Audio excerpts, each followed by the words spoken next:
Hi, everyone. Welcome. We're going to get started in about 2 minutes. Just let people trickle on here. See the numbers starting to tick up, so we'll just give folks in a couple minutes. Welcome.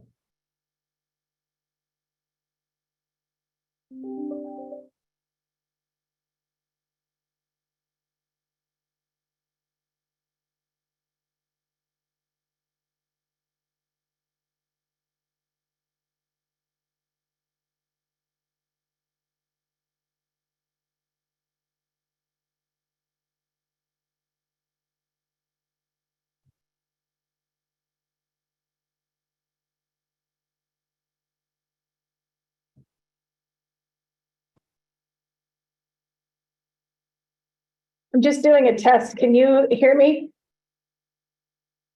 Is that Dana? It is, yeah, but I'm getting Alan Nelson set up here. Yes, I can Yes. hear you, Dana. Excellent, thank you. What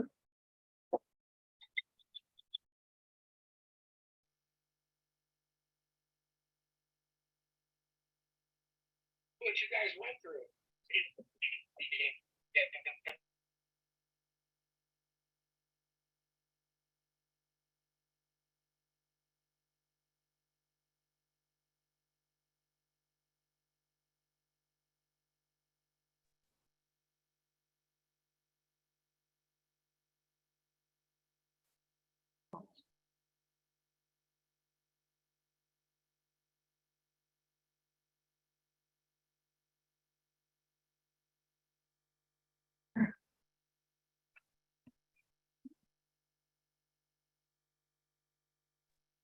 Okay, I think we can get started. Let's go. Well, let's see.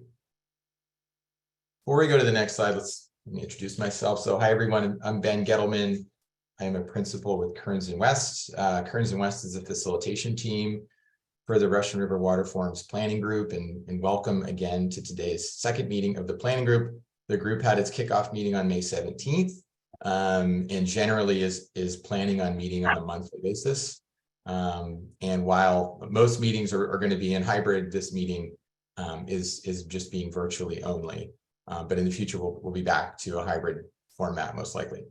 So let's go. And I also just want to introduce Jim Downing, Henry DeRuff, and Tom Fisher, who are all supporting the meeting and sort of making everything, the presentation and also taking notes, so that we're all supporting this meeting on that end as well. Okay, let's go to the next slide, please. So I just want to start with our objectives for the meeting. We're going to start with revisiting our outcomes from the planning group kickoff meeting and following up on action items and discussion topics that came out of that meeting. We want to, and one of those is to sort of show the overlap between PG&E's decommissioning schedule and how that connects to the planning group's process and the planning group schedule. So we're going to walk the group through that. We do want to discuss preparation and timing for upcoming technical briefings, working group meetings, and convening the steering committee. And we know that we've received interest from planning group members and others to participate in all those groups. So we're going to kind of talk through the interest that we've received so far and next steps for getting all those scheduled and prepared for. And similar to the last meeting, we also want to have time for public comment towards the end of the meeting. Let's go to the next slide. All right, so I believe Henry put this in the chat.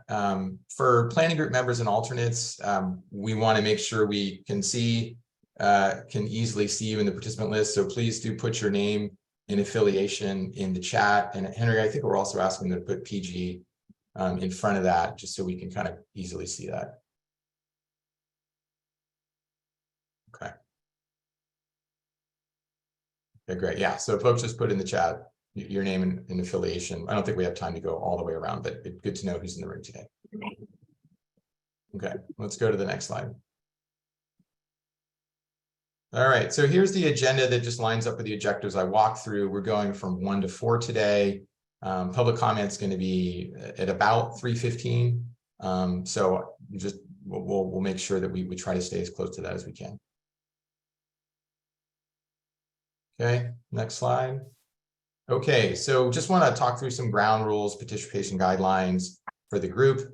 And as a reminder, this is similar to how we structured the kickoff meeting. The discussion, the question and answers, that's all essentially planning group members that are going to be participating in those discussions. Members of the public are certainly welcome to observe. We will have a public comment, and that's when we're asking you to save your input until that time, just to allow the planning group as much time as possible to have their own deliberation. So for the planning group, just a few things, just a reminder to please be mutually respectful, just understanding there's going to be different views in the room and that we're respectful about those differences. And there are other participation guidelines outlined in the charter. And again, our expectation is that you're going to meet those. We're going to just ask folks to speak one at a time, to raise your hand in the chat, or sorry, in using Zoom, and we'll create a queue just to help us stay organized and monitoring the discussion here. And similar to the previous meeting as well, for each slot, we're asking that one member participate. So either a member or an alternate if that member is not here today. And for members of the public, again, please do share your comments during public comment. Okay, next slide, please. Okay, so for the planning group participation, again, please do raise your hand. We'll get you in the queue. We're going to ask folks not to use the chat too much. It's just a little harder to follow. So please use it sparingly and rename yourself. If you go onto the participants and there's the 3 dots on the right, hit rename, put in PG and then your name and affiliation. Again, so we can, as we're looking at the queue, we can make sure that we're identifying the planning group members. Okay, let's go to the next slide. So members of the public, will just ask you to please stay on mute during the meeting. When we get to the public comment section, you'll raise your hand then, and we'll just go through the queue for public comment. And if you do have any technical problems, please do put that in the chat, and Henry will do his best to support you to get back online here. Okay. Let's go to the next slide. Okay, so for the chat, I think most folks are pretty familiar with Zoom by this point, but there is a little chat icon at the bottom of the bar for Zoom, so you can find that there. Next slide. And for anyone who would like to have closed captions, you can turn that on. So just to follow along a little more easily.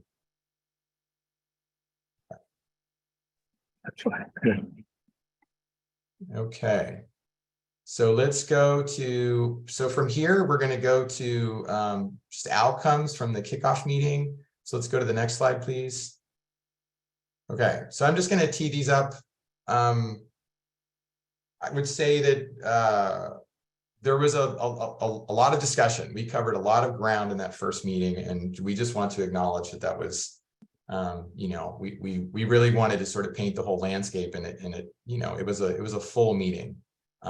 With that said, we achieved the objectives we set forth. So I think generally we got agreement that the planning group had a really important function.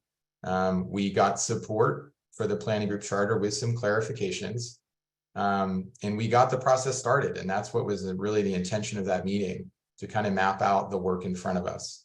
So we certainly recognize that everything didn't get figured out in that first meeting, but we do think there were some important sort of, I think, agreements made there. One of them, we did, you know, the group agreed to add the Lake Pillsbury Alliance to the planning group roster.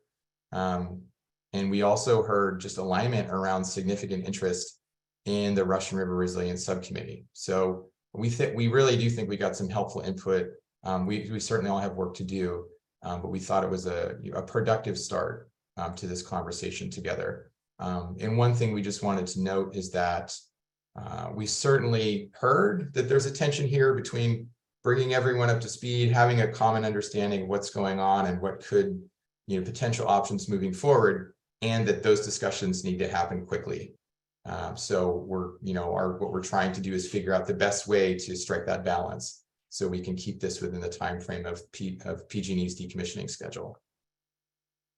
Okay, let's go to, and one thing, I guess one other thing I note is that for the planning group members, we did send out a meeting summary.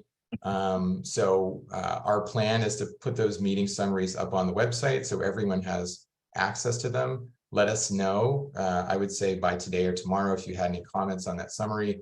But that's the format we're going to use is going to be pretty similar to that moving forward, and hopefully that helps everyone keep a record of what we discussed in each meeting, what agreements we reached, and sort of next steps that were identified. But that's we'll be planning on developing similar types of summaries for all these meetings. Okay, let's go to the next slide. Okay, the next thing we wanted to talk through was the planning group charter. We got a couple comments on the charter, and so Jim, I'm hoping you can pull that up. We're just going to show you the edits and track changes. We did not have too many. So the first was under the planning group. There's a section here around the planning group striving for alignment, and if it can't achieve consensus, that originally it said the leadership council would help identify a path forward, and we're suggesting adding the steering committee as a resource to help in that scenario. So that's the first comment, or the first proposed revision. And then if we go to the next set of comments, I think this is the last one. I think that to summarize it, I think the sort of the gist of the conversation was that I think the group agreed that it made sense for in situations where any planning group member was speaking on behalf of the planning group, that the planning group be notified of that, and there just be transparency about that, and that planning group members should be able to meet externally with whomever they want to speak on their own behalves, as long as they're not speaking on behalf of the planning group. So that's the revisions that we've suggested here. Kind of simplified it a little bit, but maybe I'll just pause there. I want to make sure that we capture this correctly. If folks have any other suggested tweaks to what we have here, it'd be good to know that, because I think that after this point, I think we're calling the chapter good, at least for the charter good, at least for now. So maybe I'll just pause there. Does anybody have any questions? Beth? Yes, I will kick off. Thank you.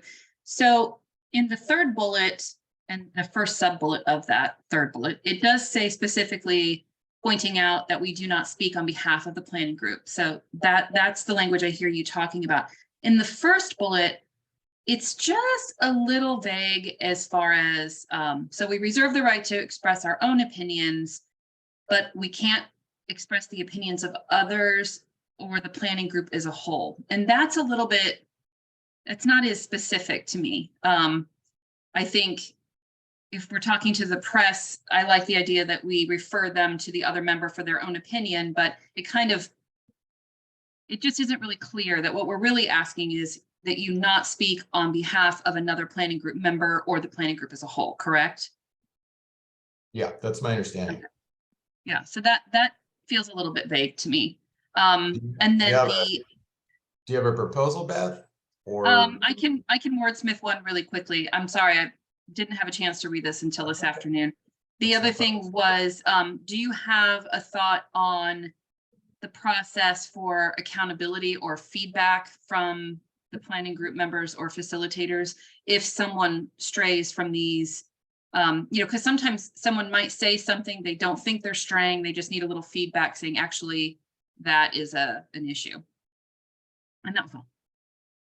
Yeah, so I would say on that, Beth, I don't know if that's explicitly in the charter, but I do think that that's sort of within the realm of the steering committee, of just sort of, keeping an eye on that. And if we need to have some conversations with folks just to make sure everything's clear, that the facilitation team would be working with the steering committee on any, next steps on that.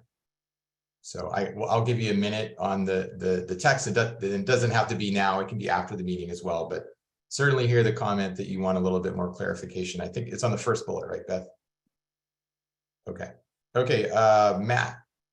Yeah, Matt Clifford, Charter Unlimited. I just wanted to, since I had raised concerns about this at the last meeting, I just wanted to affirmatively say that I'm fine with this language, and thanks for the revisions. That's all. Sure. Thanks, Matt. Okay, anybody else? Craig, I see your hand. Go ahead. Well, I mean, I've kind of been through this kind of thing before, and I just think that some of the bullet points could be interpreted different ways. And I just don't think you should set people up for arguing about what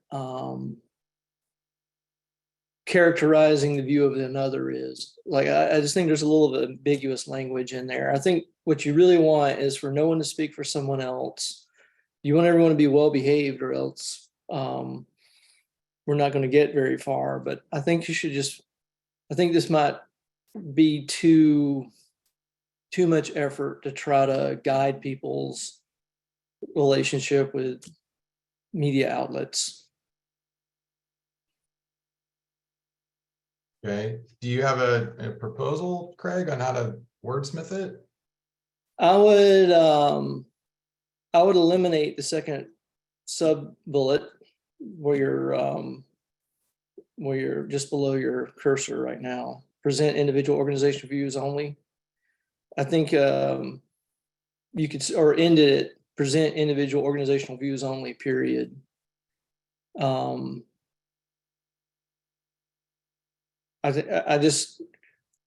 don't know what it means to characterize or judge the views of others. Okay, yeah, I think the similarity, Craig, that I think I'm hearing from Beth is that let's just say what it is and not what it's not. Yeah. Okay.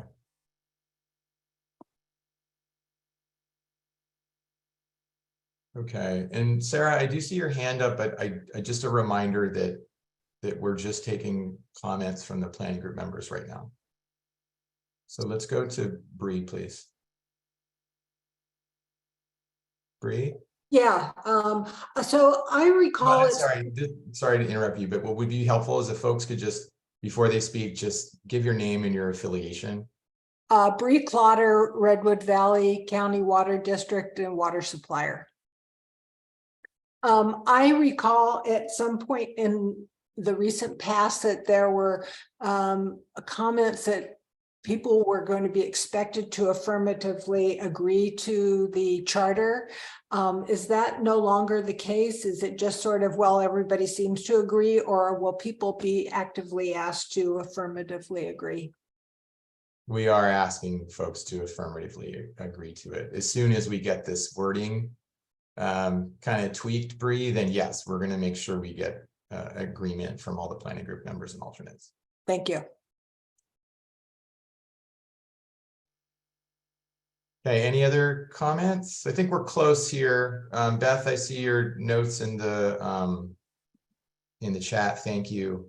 But I think that we can, Kearns and West can probably take it from here and come back to the group with some incorporating those suggestions. But just want to make sure if there are any other comments or questions about the charter, that we hear those now. This is the last time we'll talk about it on the agenda for the planning group. Okay.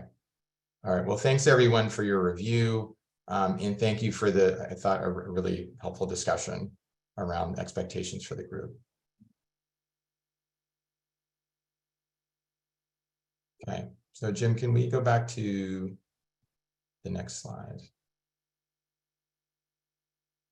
Okay. So we wanted to just talk through consideration of additional planning group members. So as many folks will recall who were at the kickoff meeting, the Lake Pillsbury Alliance had requested to be added to the planning group to represent Upper Eel River recreation and Lake Pillsbury in particular. The group did agree through consensus to add them to the group. So I think we have a couple members today from the Lake Pillsbury Alliance, and just looking for who we have from Lake Pillsbury who's on the planning group. Is that Frank? Are you? I think Frank is here. Yeah, I'm here. Welcome, Frank. Okay, so I think we're good in terms of Lake Pillsbury Alliance. There was also Nicole Whipple attended the meeting as well and expressed interest in also being added to the planning group. And do we have Nicole here? Yes, I'm here. Okay, Nicole. So similar to how we did it at the last meeting, we're going to ask you, Nicole prepared a statement of interest.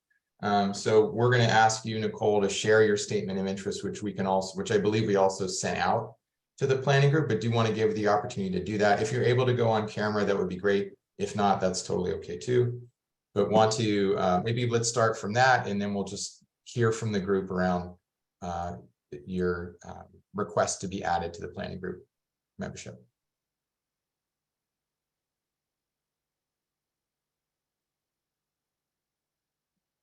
So do you want to go ahead, Okay. Nicole? Yeah, give me just a second. And I'm sorry I'm traveling today, so I'm gonna remain off camera, but hey Tanai Sintama, heo heo. My name is Nicole Whipple. I'm a member of the Round Valley Indian Tribes, and I'm also an intern with Save California Salmon. I did submit a letter. I just wanted to share, a little bit of why I think it's important for our Save California Salmon to have a seat on this committee. So, my position comes from, supporting obviously the Round Valley Indian Tribes and the ancestral territories that are included in the Eel River Basin. I wanted to share with you that our tribe is a executive order tribe where 6 tribes were forced relocated into the valley. And so the ancestral territories of our 7 tribes altogether span from the Pacific coast all the way to the border of Nevada. So we actually, when we're talking about ancestral territories, which is what the state is using and the agencies to address water issues, looking back and including tribal engagement, we're talking about ancestral territories. And so our territories span that far across many counties and across many water basins. But, our Eel River water basin is the homeland of the Yuki people, who were the original inhabitants of the territories known as Round Valley. As part of and becoming an intern with Save California Salmon, I went into this role, sitting at my tribal council meetings and hearing about all of the decisions that are being made around our water, and decided to go into, working with Save California Salmon, and realize that Save California Salmon has an advisory board of tribal leaders, fishermen, educators, and scientists from watersheds in the northern and far north regions. Save California Salmon is dedicated to policy change and community advocacy for Northern California salmon and fish-dependent people. One of the things that I like to share is that assimilation is real history in California as well as across the United States. And that our people, the Yuki people that I spoke of, were fish people as well, but through assimilation, we're not as lucky as the far north people who get to carry on their traditions. We were, forced to completely leave those traditions behind, and we're really victims of war. And with that means that our food sustenance was taken away from us with these dams. And we also have 2 sites that are underneath the area where the dams are now. And not to forget to mention that the Lake Mendocino Dam is a continued desecration of the Coyote Valley tribes tribal territories as well. Moving on back to Save California Salmon.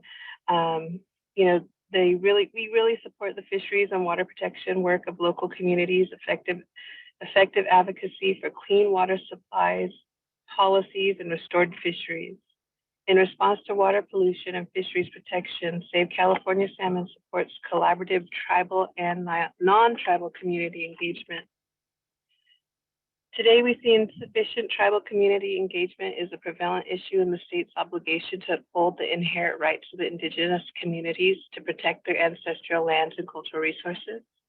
Save California Salmon supports advocacy efforts of underserved communities and creates a platform for equitable policy reform to protect the culture and traditions of California river and fish people.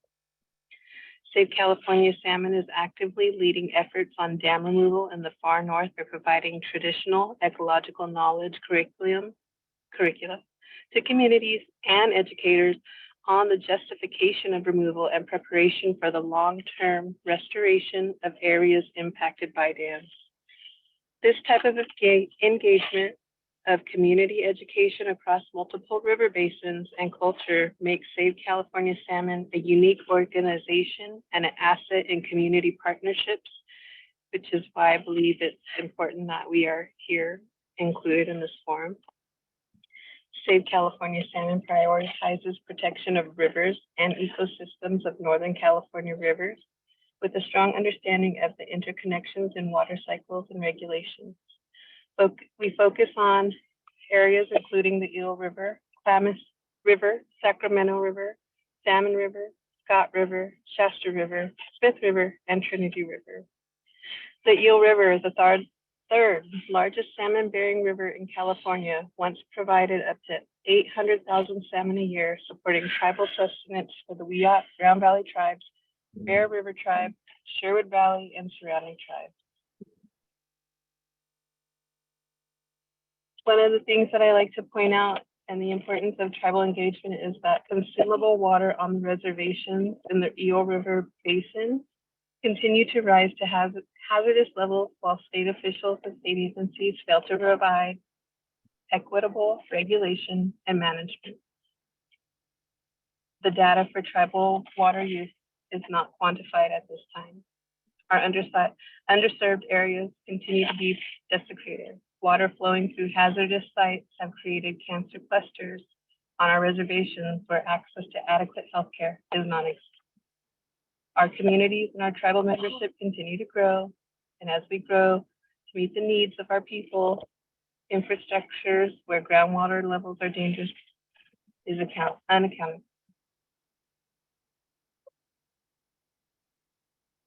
Again, I'd like to reiterate that I find it important that as we speak together with the multiple agencies, that we consider creating a self-sufficiency plan for the Russian River water users rather than a resiliency plan, because it is our river, our water basin that is supplying and being dependent upon. And that it's important for our governments, our tribal governments, as well as state and local officials to protect the needs of those directly impacted in our jurisdiction first. I thank you for your time and consideration in offering Save California Salmon the opportunity to serve as an advocate for tribal and non-tribal organizations' perspectives based around environmental protection. Thank you. Okay, thank you, Nicole. So I did want to just a quick clarification from you, Nicole, is that we understand you're a member of Round Valley Indian Tribes. You're also a staff for Save California Salmon, and our understanding is that you would be representing Save California Salmon, just recognizing that that Round Valley Indian Tribes is already a planning group member. But I just want to make sure we understand that correctly. Correct. Yes, I was brought on to Save California Salmon as a representative for the Eel River Basin. As I mentioned, they serve many different regions and areas, and so I am that person for our region. Thank you. Okay, thanks, Nicole. So I want to just open it up to planning group members, and similar to the discussion we had regarding Lake Pillsbury Alliance, to see if any planning group members have any questions or any concerns around Nicole being added to the planning group as a tribal conservation representative for Save California Salmon. So any questions or comments on that?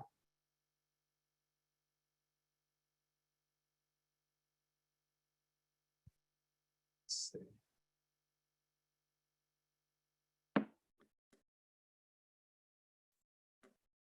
I do. Okay, hi, Dennis. I just want to, sorry, I just want to make sure I understand if you're a planning group member. Yes. Okay. Dennis- You can Dennis put Murphy, you Sonoma can Alley. rename yourself so I can easily see that. That'd be really helpful. Okay. There we go. Yeah. Go ahead, Dennis. And I All right, will, so- the name, we so, go ahead. While I think we recognize it, all of the tribal governments in the region should be involved in representation on the planning committee. And I appreciate the expertise that a larger group can bring. My concern is that much like the tribal organizations, there are many groups that have wider representative groups that could represent them. And once again, all tribal governments are welcome to participate in this particular one. But when we bring outside organizations in, no matter their interests, such as American Farm Bureau or California Farm Bureau, I just wonder if we're opening the door wider than we had anticipated with representation on the planning committee. And that's the end of my comment. Yeah. Makes sense. Craig? Well, I mean, I think that comment should have been raised at the last meeting when we allowed the landowners around Lake Pillsbury join the group who are already represented by the county, by Lake County. So I feel like we've already kind of crossed that bridge in a way. Okay, thank you, Craig. Alicia? I largely just want to echo what Craig said. I think in adding Lake Pillsbury Alliance, we kind of opened the door to adding groups that serve really specific interests, and Save California Salmon is, I think, unique among all of the groups that are represented here in that they represent both fisheries interests and tribal interests. And so they have somewhat of a unique perspective that I feel is probably missing from this group. Thank you. Thanks, Alicia. Bree? Yeah, so my question is, how does Save Cal Salmon differ? How do their views differ? Or what do they bring to the table that's not already represented by Cal Trout, Trout Unlimited, and Friends of the Eel River and the other folks from the Eel River Basin? What extra stuff are you bringing? Because I mean, I understand that you're part of the Round Valley tribe, but we already have 2 representatives from that tribe. So I'm trying to understand what additional information you would be bringing, what additional perspectives you would be bringing. Nicole, I don't want to speak on your behalf, but is that a question that you'd like to respond to? Sure. So what is different about Save California Salmon is it's not specifically a tribal group, but they do elevate the tribal interests of not just one tribe, but elevates and provides a platform for all tribes within Northern California region. And so it brings those 2 aspects together where it's tribal and non-tribal communities working together. Does that help, Bree? Yeah. Really what's going on is that I'm more like a regional consultant for an area through this, which I don't know that if Cal Trout or any of the other NGOs have tribal consultants or regional consultants, but that's really what's kind of different about Save California Salmon, is that we have tribal consultants in each region that work in specific areas. Thanks, Nicole. Beth? Yes, Beth Salamone, a Mendocino water supplier rep. So this is, I am curious about the organization because the way that we set up the planning group, there were categories and then seats assigned per category, and those members represent a caucus. So I think the nuts and bolts of it is we're considering adding an additional category. Because the California, Save California Salmon doesn't seem to fit under just the Eel River NGOs or just the Russian River NGOs, but it's a different category. Is that how you would describe it, Ben? Yeah, I think similar to the Lake Pillsbury Alliance, that what I think what we heard from Frank and Carol is that they felt like their interest was unique to, let's say, Eel River recreation, and so we created a new slot. And so that's what we'd be looking at here, is we don't have a tribal conservation slot, but interest has been expressed in creating one. Thank you. Can you clarify then, when I haven't looked at the planning group membership since the last meeting, in adding Lake Pillsbury Alliance, did we in fact actually add a category for like Lake County recreation? Is that what you Yeah, did? Upper Eel River. Okay.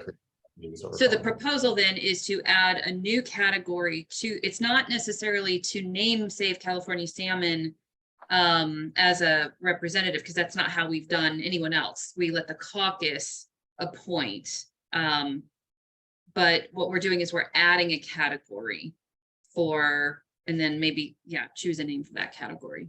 But I have Tribal no conservation. opposition. Yeah, I have no opposition at all. Just to be clear, I'm fine with adding, but adding a category so that in the future, if there's another entity that might fit into that category, I think you follow me. Right. Okay, yeah, absolutely. Thanks, Beth. Supervisor Crandall? Yes, hello, thank you. No issue with the addition. I just wanted to clarify some things about, I know it's been stated that Lake Pillsbury Alliance would be in essence represented by Lake County. So would Robinson Rancheria or Upper Lake or any other tribe. However, they are tribal governments. I mean, if we're going to be technical, let's not limit other, groups like Lake Pillsbury Alliance, who is on the area of the headwaters. On each basin, you have different entities that are represented by a county as well. And we're not limiting them or saying, oh, they're represented by Sonoma or they're represented by Humboldt or anything like that. So, I mean, it's one other entity that has very similar views to us, but not exactly similar views to us. But at the same time, it's another voice. They have their own voice now. We have our own as Lake County. There's so many other oppositional voices to that, to the statements and to the direction that we want to go. And so, I mean, I don't know. I just needed to mention that because I keep hearing like we made an exception here. And so now we'll make more. I don't know. Just had to say that. Okay, thank you.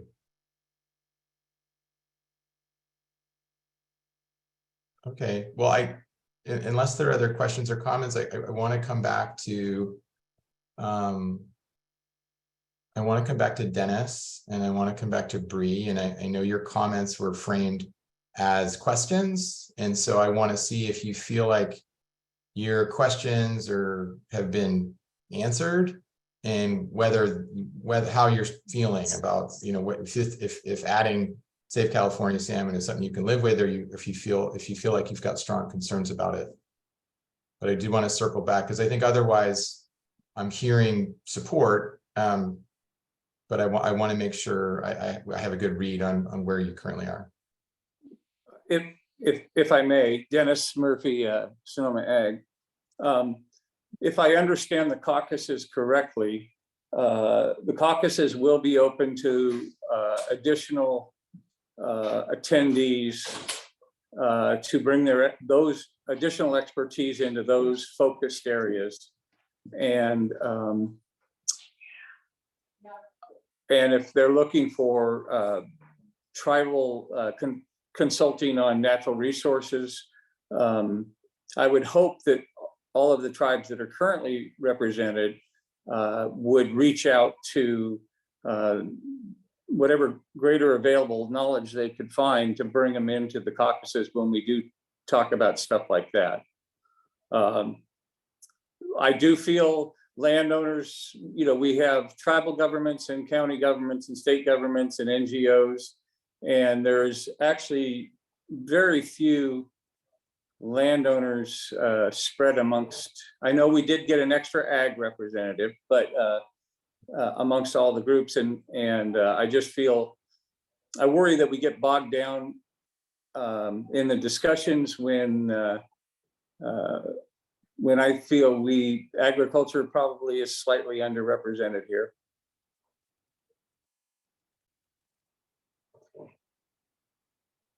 Okay, so it sounds like you have concerns.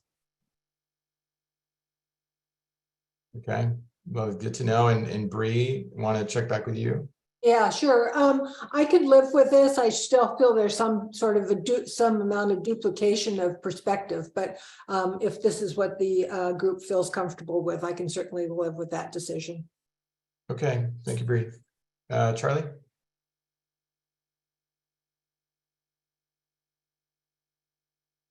Charlie, you're still on mute. If you can hear me.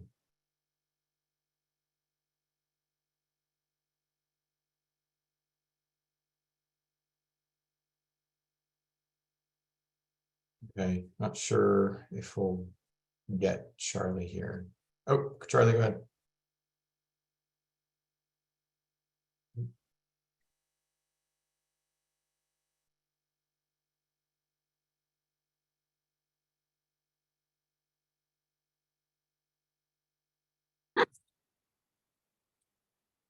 Charlie, you there? Sorry, I didn't. yeah, go ahead, Charlie. So Oh. it's Reggie, so I was jumping in for you, but Oh, you okay. jump in. Go. No, go ahead. I didn't have my hand raised. Oh, okay. I'll jump in. I had my hand raised. This is Reggie Collins with CalTrout.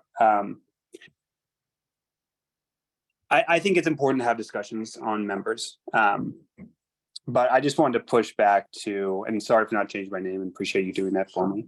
But if we're going to start looking at who we think are better represented on this, I think we're going down the wrong path. I think when I look at this list of participants, I have some pointed comments about how it's organized. And so I would appreciate this conversation sticking with, those that we should have represented. I think we should move towards having the most voices possibly included. Because if we get into a counting game about Russian River interests versus Eel River interests, I think we'll pretty quickly look there. And if we have to have a conversation about how many agricultural entities versus water purveyors versus water suppliers versus water subcontractors versus our representatives, I don't think it'll be a good conversation. So I would just encourage us to avoid the finger pointing and hand counting, because I think it's pretty clear when you look at the list how that stacks. And obviously I support the full inclusion of Save California Salmon, a wonderful organization that has a unique perspective.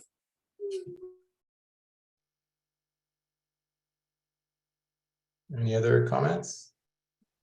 Denise Woods, MCRCD. Quick comment, just following up on that, I would remind people that since there's not a voting per member, it's about bringing the voices to the table. And so keeping track of the particular number of representatives for each interest group might not be as essential as if there was actually a voting to be taking place.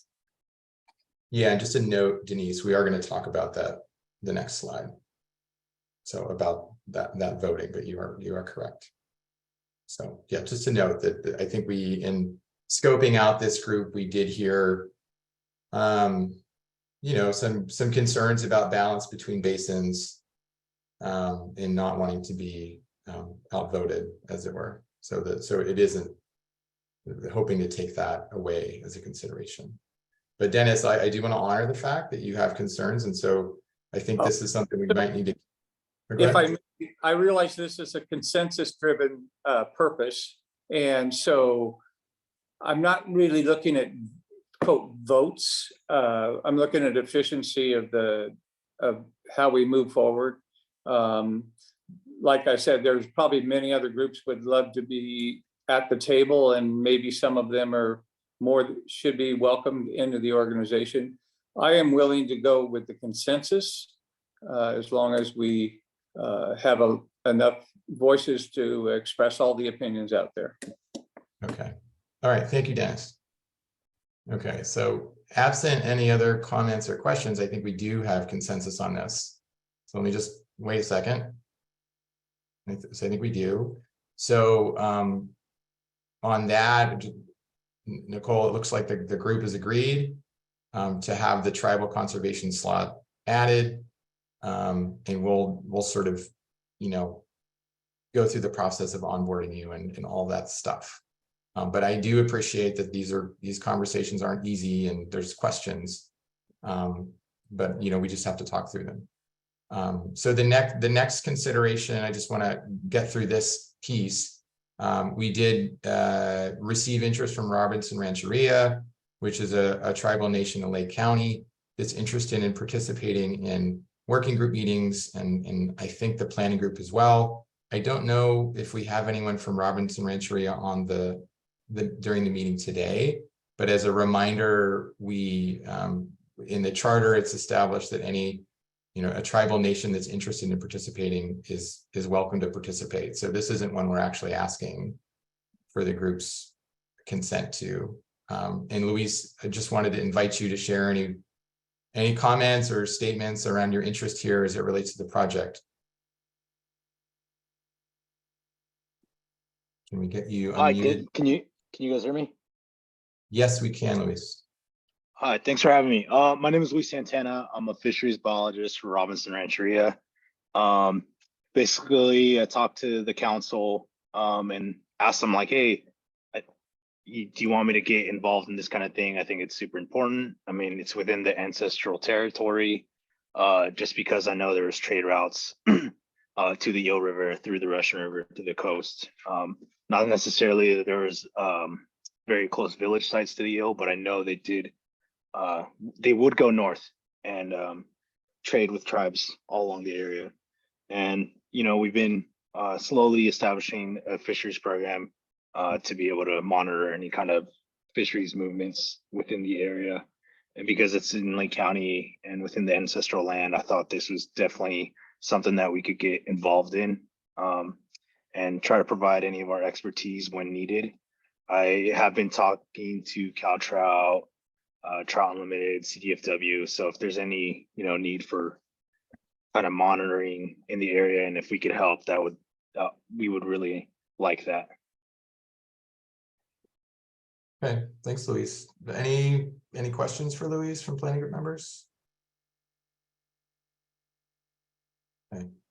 Well, Luis, we'd just like to welcome you and Robinson Rancheria to the planning group. And again, we'll follow up with you, and I believe Henry already has, with some just sort of onboarding for the planning group, but we'll look forward to having you participate in meetings moving forward.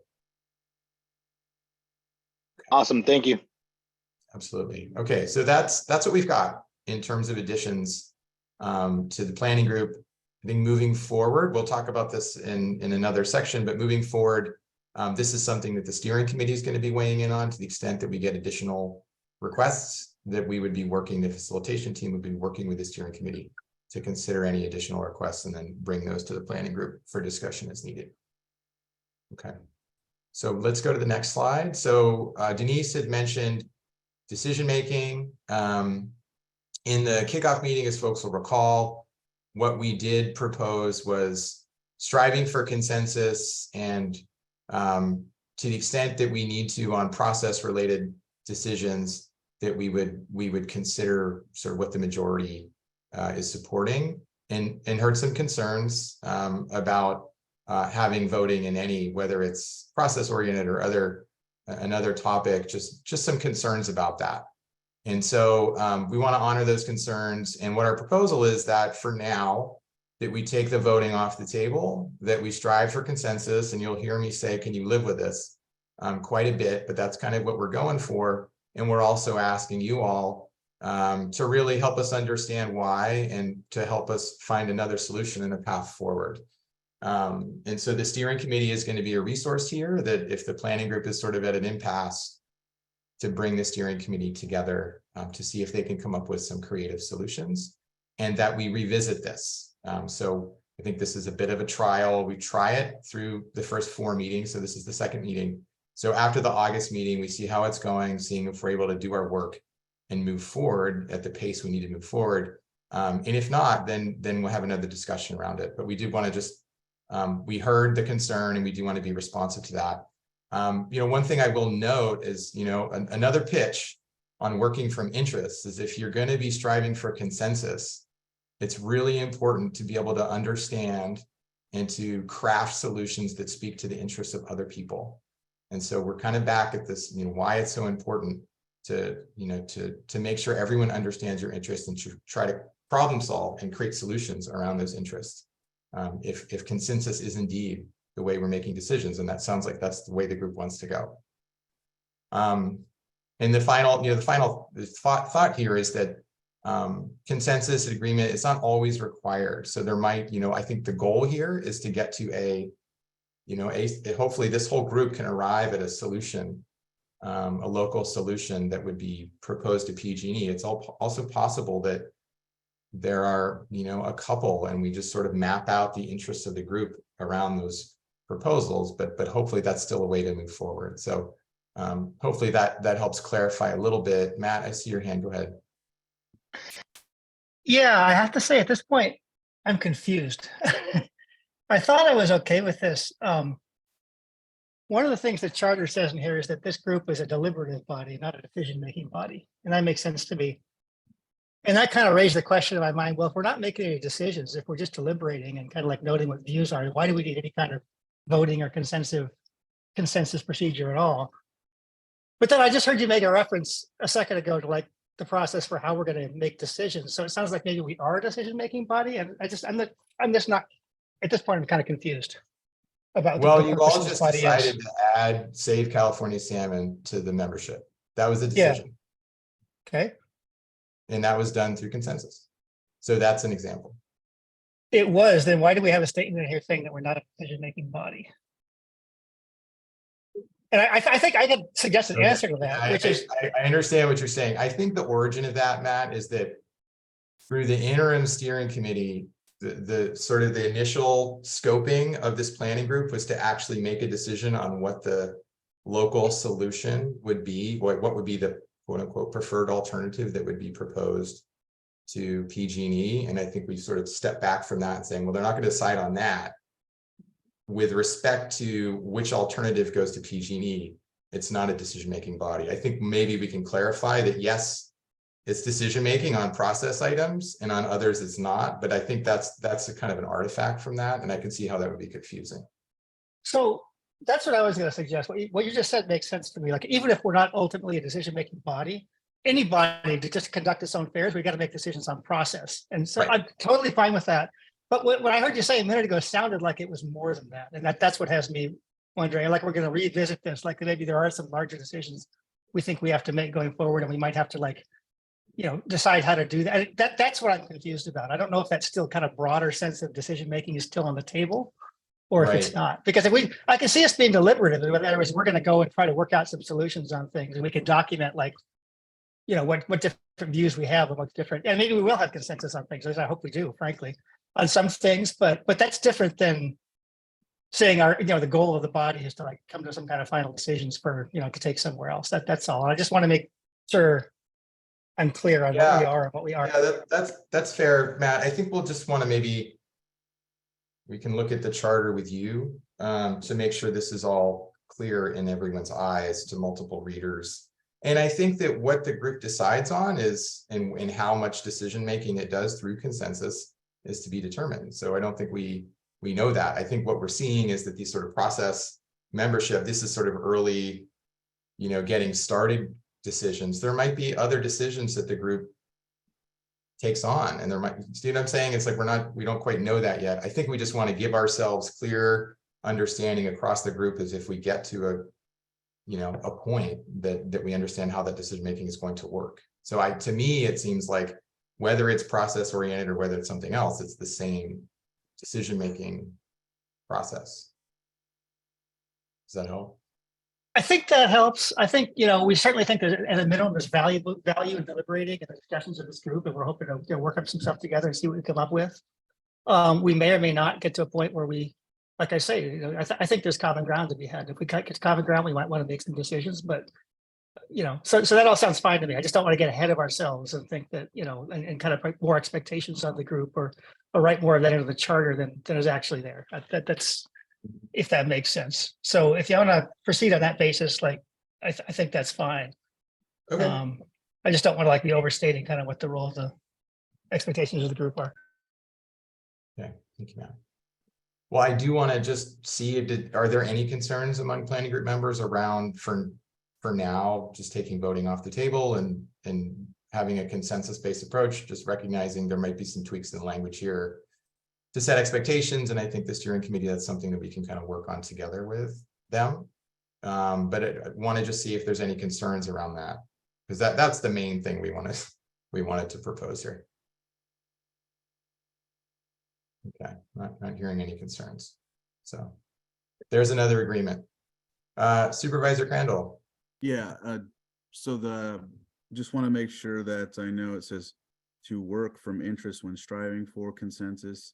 So this means that even if there's not really like an alternative solution that can be soluble to the whole situation, and there may be a group that's staunchly against whatever's happening, this consensus basically state that everybody's agreed, because that's, I think that's the purpose of voting and the difference of consensus too, because like if there's no agreement for Lake County, or if, like, for example, Lake County isn't really affected after basically Van Arsdale or even after Scott Dam. So I mean, like, when it comes to that, like our some situations aren't really affected or to us. So I only bring that up because a lot of times if we're not at the table, then it's thought of that we're not interested or agree. But if we are here, then because we're a part of it, it looks like we agree completely. So I just want to make sure that this isn't something of that nature. So when it gets to a further situation, an entity could say, well, Lake County was there and it was a consensus built situation.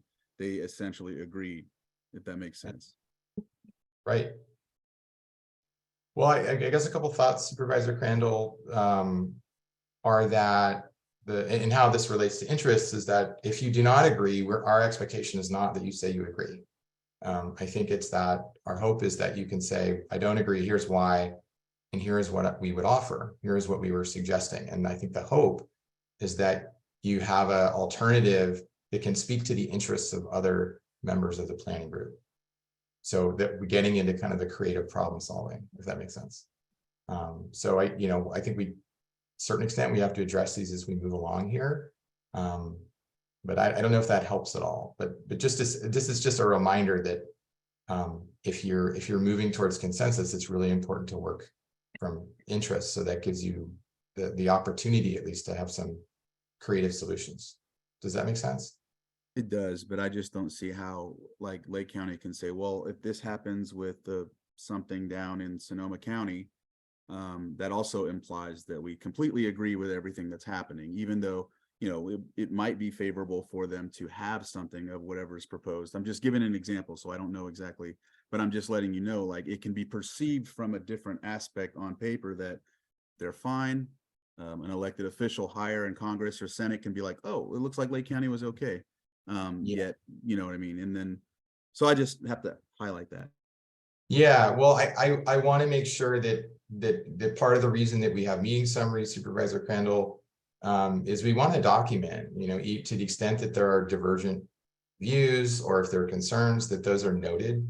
As we go through, we're going to be covering a lot of ground. So I think we want to make sure that we're working with you and others, that if there are concerns within this decision-making framework on specific points, that we understand those and maybe we can help in identifying a path forward, but the concern is noted.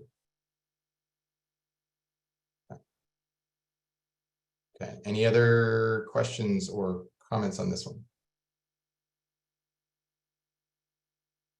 This is Nicole. Sorry, I didn't raise my hand.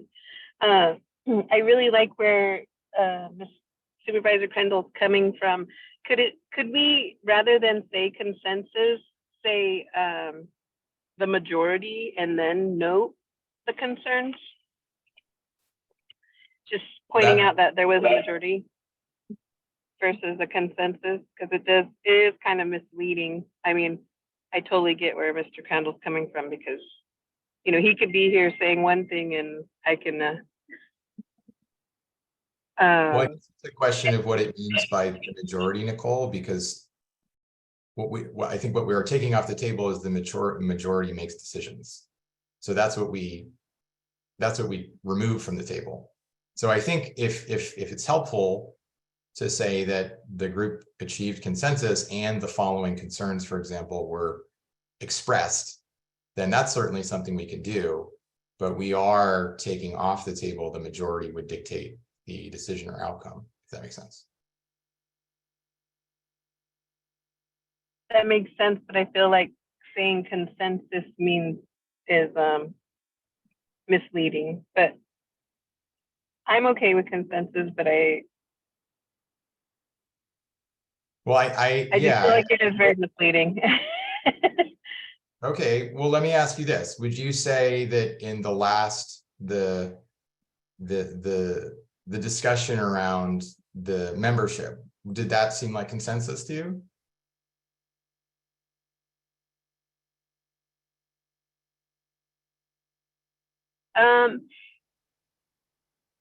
I would say the majority. Well, I guess it could be consensus because nobody said no. Yeah, nobody denied. But I do, would say yeah. From our perspective as the facilitators, we can only work with what we hear. And so our job is to ask and ask and ask again. Does anyone have concerns? Can folks live with this? And if not, then we get into a discussion around how can we address that concern. But it really is up to members to identify their concerns so we can bring that into the discussion.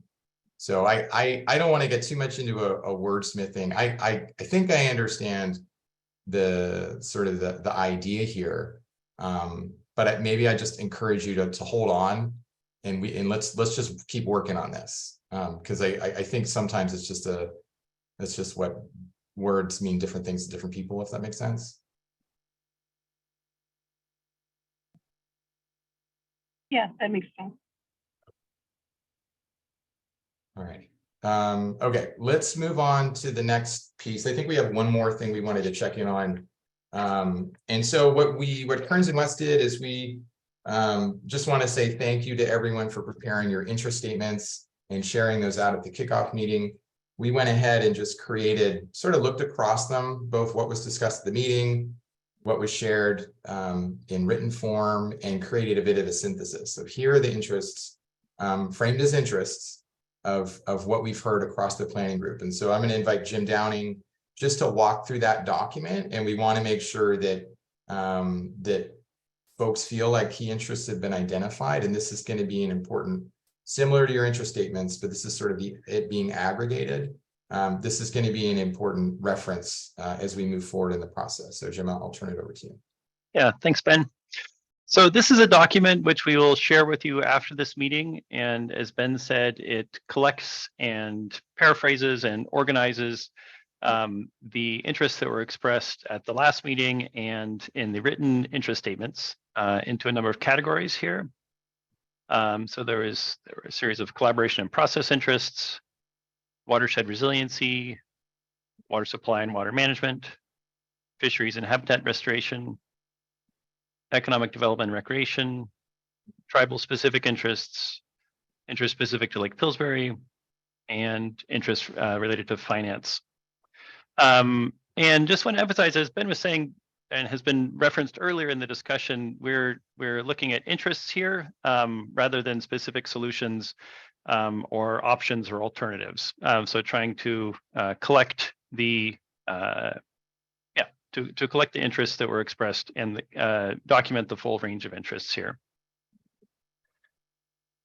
So just move quickly through here, and I'll encourage people to, if you feel like your interest that you shared at the meeting or in the written statement is not adequately captured here, please raise your hand, or you can follow up by email after the meeting also. So in the collaboration process category, there's a number of themes that were expressed in our initial scoping for this project. So finding common goals and mutually acceptable solutions that are affordable, equitable, and have broad support, and that will also be practically acceptable to PG&E and FERC in the license surrender proceedings. that we should move in a timely manner, have clear and transparent communications. There should be a collaborative process, and that there should be a goal of supporting a shared understanding of the scientific and technical issues and the decommissioning process, and that we should rely on the best technical information when making decisions and in our deliberations. Any questions or additional items in that category?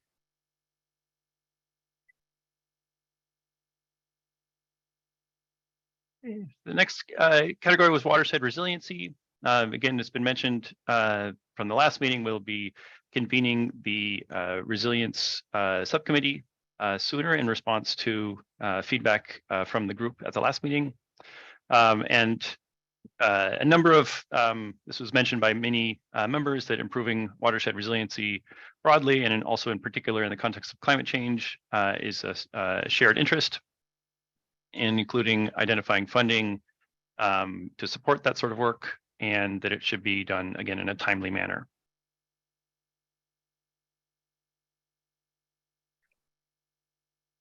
In water supply and water management, there were many folks stated interest in providing reliable water supplies to Russian River communities, tribes, and agriculture, that water should be allocated equitably, and it should be, then there are a number of different perspectives shared on water rights, that these water rights, enforcement of the water rights should be consistent with sustainable use, that the water rights in the system should be clarified as part of this process, and that they should also be feasible given the water rights framework that we're working within. Interest in maintaining adequate in-stream flows throughout the Russian River that are consistent with the 2006 restructured agreement for water supply. That the group should evaluate costs and benefits of the Potter Valley Project diversion water versus other options. That Lake Mendocino, this is again speaking in a Russian River basin, should be maintained as a source for fire suppression, and that there should be sufficient water supply to support the secondary benefits, in particular provided by agriculture. Alicia, see your hand up. Just jumping ahead a little bit here, to the fisheries section, I just want to suggest that volitional might be a better term than unobstructed, because volitional fish passage is ultimately going to be what is required by the agencies. Okay, yeah, noted. It was, yeah, thank you. I'll flag that in the notes. That was just Alicia, and Matt. If I can find the mute button here. Yeah, I think that's good. I do think though that, I mean, volitional is a broader category. If I understand it correctly, there's a lot of volitional passage. There's better and worse degrees. I mean, that means it's not trap and haul, as I understand it. And I think unobstructed is something captures an additional level beyond that. So I guess I'd want to have both those in there if we're going to go to volitional. But someone who's a fish passage expert might, if they want to correct me on that, that's fine. But I think unobstructed is a higher bar than just volitional, and I think it's an important one here, and one that we certainly would want to see. Okay, let me just note that here while we're going. This also went along those lines. There was, we did also hear that improved fish passage was one way that a couple of members phrased it also. So, and I recognize that these are all different steps. And on that subject, sorry if I'm hijacking the things here, but my question there, and I don't know if I was one of the ones that phrased it that way or not, but to my mind, that goal is like improved relative to what? So I just want to put a flag around that. And if someone stated that goal, fine. But we might want to give some thought to that. Mm-hmm. But yeah, absolutely. Enough said. Yeah, thank you, Matt. Vivian. What National Marine Fisheries Service has said they are going to require is volitional fish passage to and from the headwaters for all the different life stages of the different species of concern up there. I wanted to say something about water supply. I don't see anything in there about optimal flows for fisheries in the Eel River before these other things can even begin to be fulfilled. If we're talking about water from the Eel River, So. We need to Vivian, talk about what's flows the- for fisheries there. Optimal, not minimal. Okay. Yeah, so this may just be a question where which category it falls into. Vivian, were you suggest that this be added to the water supply and water management category, or is it another so interest in the fisheries and habitat restoration category?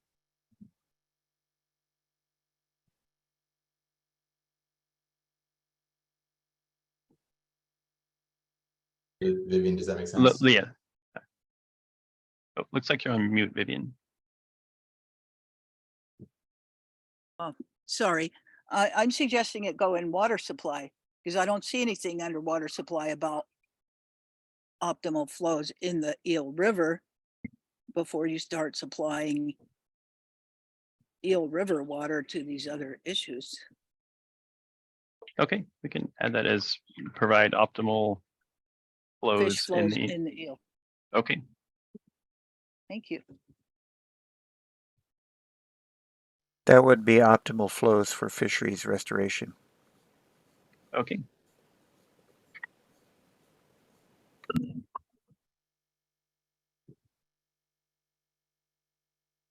All right, thank you, Vivian. That is for Yeah. recovery, not just restoration, but fisheries recovery.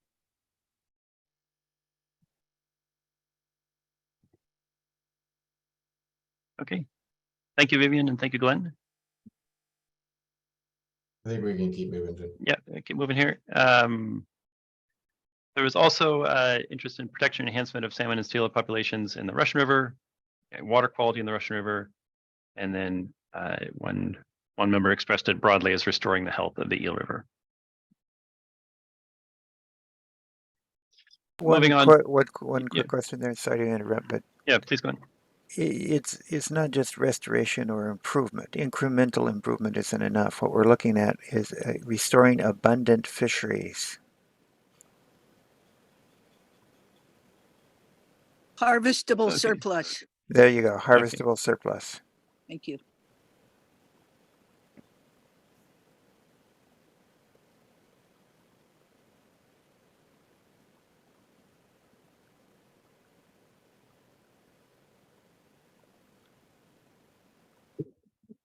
Okay. Does that capture, Glenn? Yeah. Okay. I don't see why that wouldn't apply to the Russian River as well. Okay. I will remind everybody that Chinook salmon in the Russian River and the Eel River are part of the same ESU and constrain ocean fisheries equally.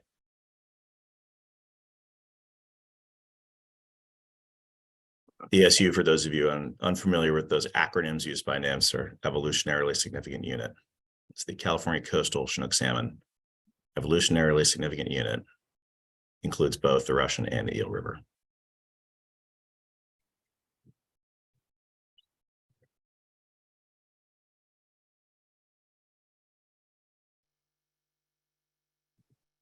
Charlie, I see you got your hand up. Yeah, Charlie, go ahead.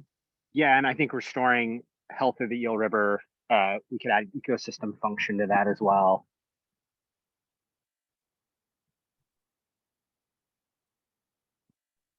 That's a more sort of technical way to say the same thing.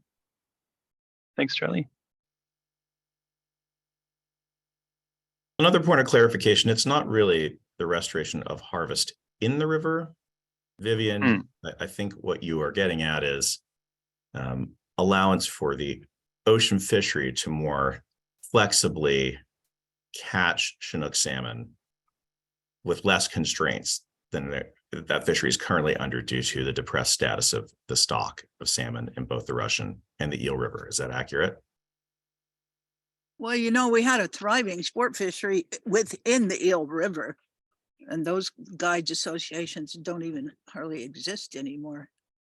And that benefited our community in many ways with the same fish stocks that benefit the ocean fishery. Well, then exactly the same thing is the case in the Russian River. It was one of the state's most productive steelhead fisheries and supported a giant economy based around that, right? Very popular place to come and catch steelhead. So my comment stands that it can apply to both basins, but I think the thrust is probably in support of the ocean fishery. Got a long way to go before there are in both basins and enough fish to support the same kind of harvest that occurred historically. Even the recent. I think you'll find that the tribes are needing a harvestable surplus plus within the river as well. Okay. Let's see, can we, hope we've captured it well here by referencing both in the river and in the ocean fishery for both basins. And Charlie, ecosystem function. and ecosystem function. Comment should apply to the yes. Russian. Yes, okay. Thank you. Thanks, David. Okay, Charlie?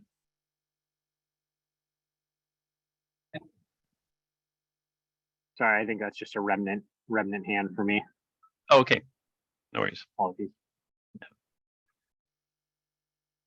Okay, moving on to the next category is economic development and recreation.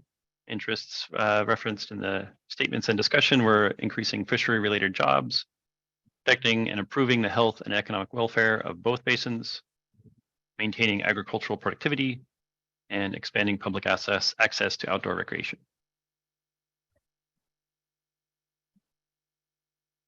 Okay, not seeing any hands. Some tribal specific interests that were raised. We're protecting tribal cultural, economic, and other interests in both the Eel and Russian River basins, sharing tribal knowledge of water and natural resources, and supporting tribal self-sufficiency. Of interest specific to Lake Pillsbury, we're This is preserving. Nicole, sorry. Yeah, Nicole, please. In that tribal interest, well, even when when you're talking about the harvesting, I was kind of put in the chat, equitable sustenance. I know as tribal people, we talk about, the fish as being taking away our food sustenance, our ancestral foods, but today it's more about equity and being equitable. So it's, not only our food source anymore, it's everybody's source of food and economic. But I was looking at that more into where you were talking earlier. In the tribal interests, I would like to see, and even the economic development, the tribal land management and co-management. Okay.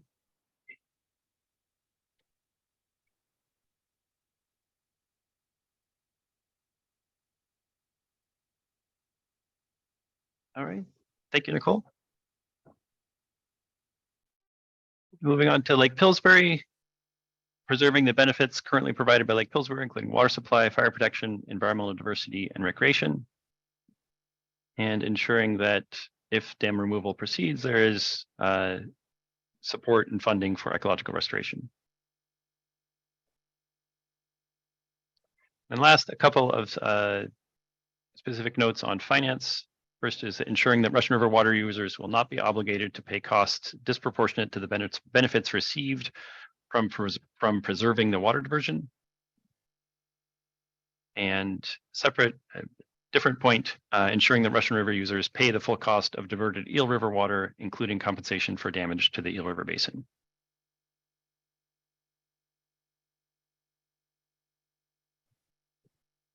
Okay, not seeing any hands. So again, we will share this document with these live edits that we've made with the group, and welcome further comment and clarification of the interests of the group. Thanks very much.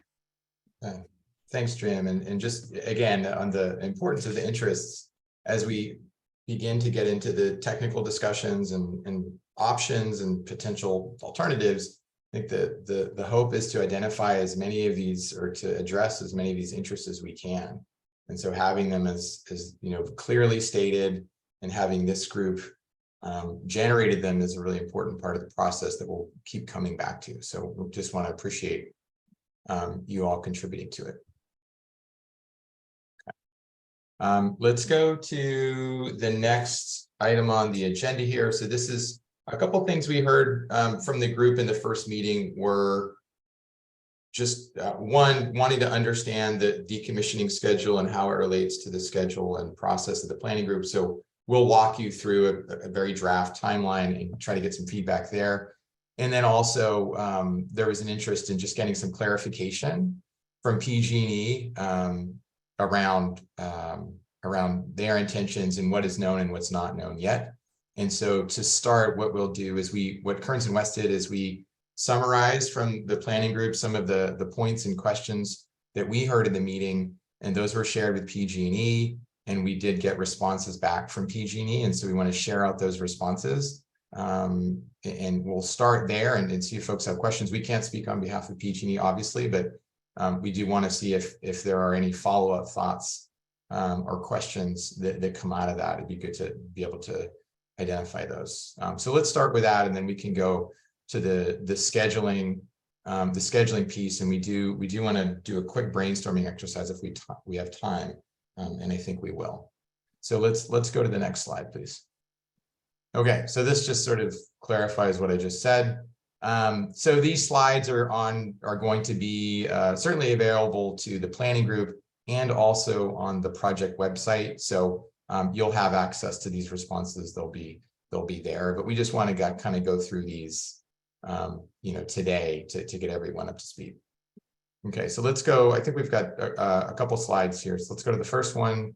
There was a statement that the PG&E's decommissioning plan will include full facilities removal, and so the clarifications were what we received verbatim from PG&E.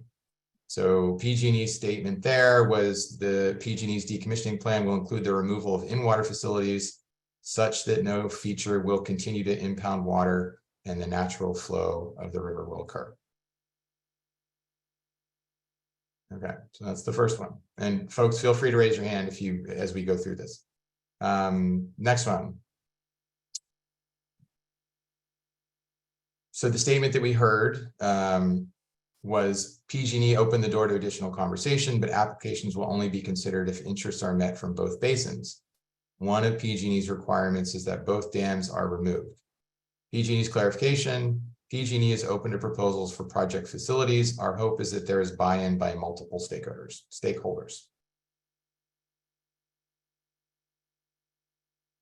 Okay, let's go to the next one. Statement, PG&E is considering expedited partial or full removal of Scott Dam as a long-term mitigation measure. PG&E's clarification statement, PG&E is continuing to evaluate Scott Dam and will mitigate any dam safety concerns as appropriate. Okay, let's go to the next statement. I think we have 6. PG&E plans to remove Scott Dam as soon as 2028. Clarification from PG&E. PG&E's final draft surrender application and decommissioning plan is due to FERC in January 25. Once we filed with FERC, there will be an environmental review. There's no regulatory timeline for FERC to issue an order for the decommissioning. PG&E is hopeful that an order will be issued in 2028. Okay, next statement. Cost of Scott Dam removal would be $30 million. PG&E's clarification, at this time, PG&E does not have the cost of removal of Scott Dam. And last, PG&E will be allowed to recover the cost of dam removal from ratepayers. Clarification, PG&E proposed and the CPUC approved a decommissioning fund in the 2020 general rate case proceeding. The decommissioning funds will be used to remove the dams. PG&E determined that it was less costly for our ratepayers to remove the dams than continue to own and operate the facilities. I think that's it. Is that it? That's the feedback that we received from PG&E. Want to see if there's any follow-up thoughts. Want to see if that did help in terms of clearing things up for folks, or if there's still questions that we want to hopefully get some clarification on. So Vivian, I see your hand. I see a note from David in the chat around public comment. So when we get to the public comment, David, we'll just ask you to raise your hand then, and we'll just do a queue. So just public comments, plan to start around 3:15. So just we'll do that then. Go ahead, Vivian. It's not clear to me. It looks like there's a difference between, or a conflict even between what PG&E first said about complete removal of both dams and where they touch the water so that there's free flow. And then there's another one about partial or complete removal. Sorry about the dog. Okay, thanks, Vivian. We will note that.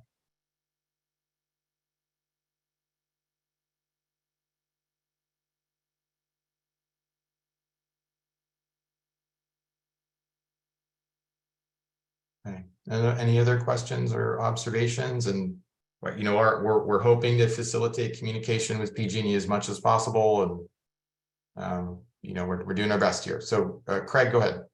Will you kind of slowly scroll through that again? That was a lot to soak up. Yeah, we can do that. No problem.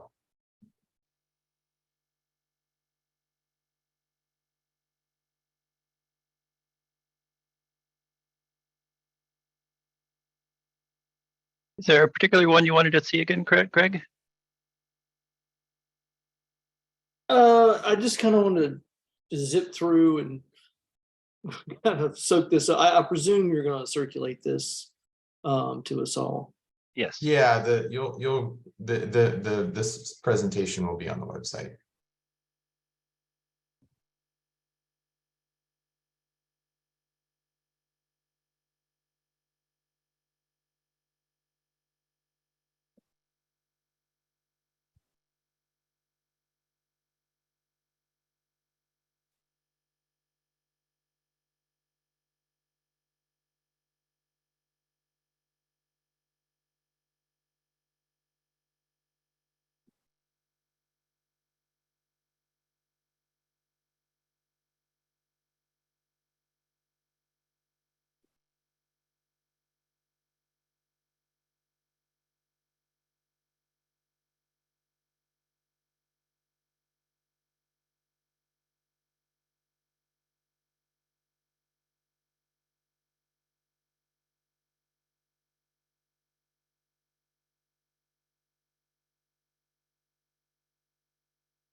Okay, Bree, I see your hand. Go ahead. Yeah, I just wanted to point out as a PG&E ratepayer that I'd like them to clarify how they can say in number 5 that there's no cost estimate assigned to taking down, removing the dams, and then on statement 6 they say it's less costly to remove the dam than to leave it. I'm just pointing that out. Okay, thank you.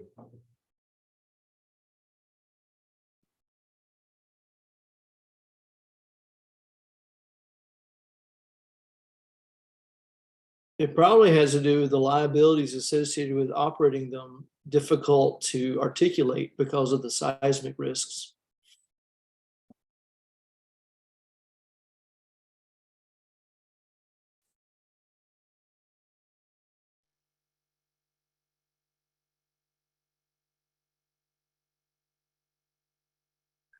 I'm mindful of the time here. Folks will have access to this. I can certainly appreciate that the most efficient way to have discussions with PG&E is to have them attend these meetings. And so that's a request that we have made.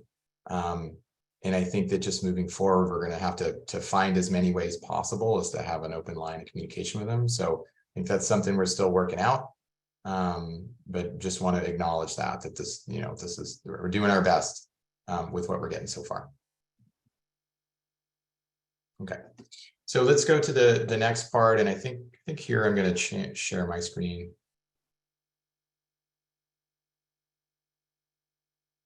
Okay, so Jim, if you can stop sharing. So again, the question that we received, which is a very good one at the kickoff meeting, was how does the work and kind of cadence of this effort relate to the PG&E decommissioning schedule? So we pulled together this timeline, and there's a lot here. But I'll just kind of walk through it and we can kind of move things around. I believe that the planning group members did receive a link to this Miro board, so you should have access to it. So I'll start at the top and just kind of go through, go by row here. So what we've got on the top is the PG&E FERC decommissioning schedule, and in November, PG&E will prepare its initial draft surrender application, and it will obtain input on that draft surrender application for 3 months after that, and then prepare a final draft surrender application in 2024. And then finally, the final surrender application in January 2025. So this is what they've publicly stated. And so what we've done here is to sort of show how the deliberations of the planning group could line up with that. And again, this is a draft and we want to work on this as a group, but this is sort of the current thinking of the facilitation team of how we could kind of sequence these conversations. And I'll just start with the planning group and go down the row. So the first kickoff meeting really focused on identifying interests, getting discussion of the charter, having some discussions around working group membership, preparation for those meetings, and certainly circling back on the kickoff meeting.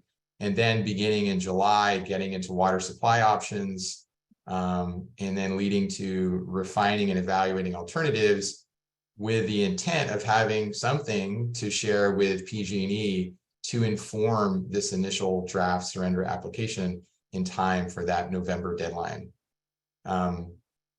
Moving ahead, having a conversation around water resiliency, discussing governance and finance, and then again, having another touch point with PG&E within this 3-month input window that's going to happen in those 3 months, having a discussion of water rights, and then again, I think that the 2024 is a little bit more fuzzy, I'd say, but we're certainly mindful of these deadlines and how the group can sort of work together to get something in front of PG&E in time.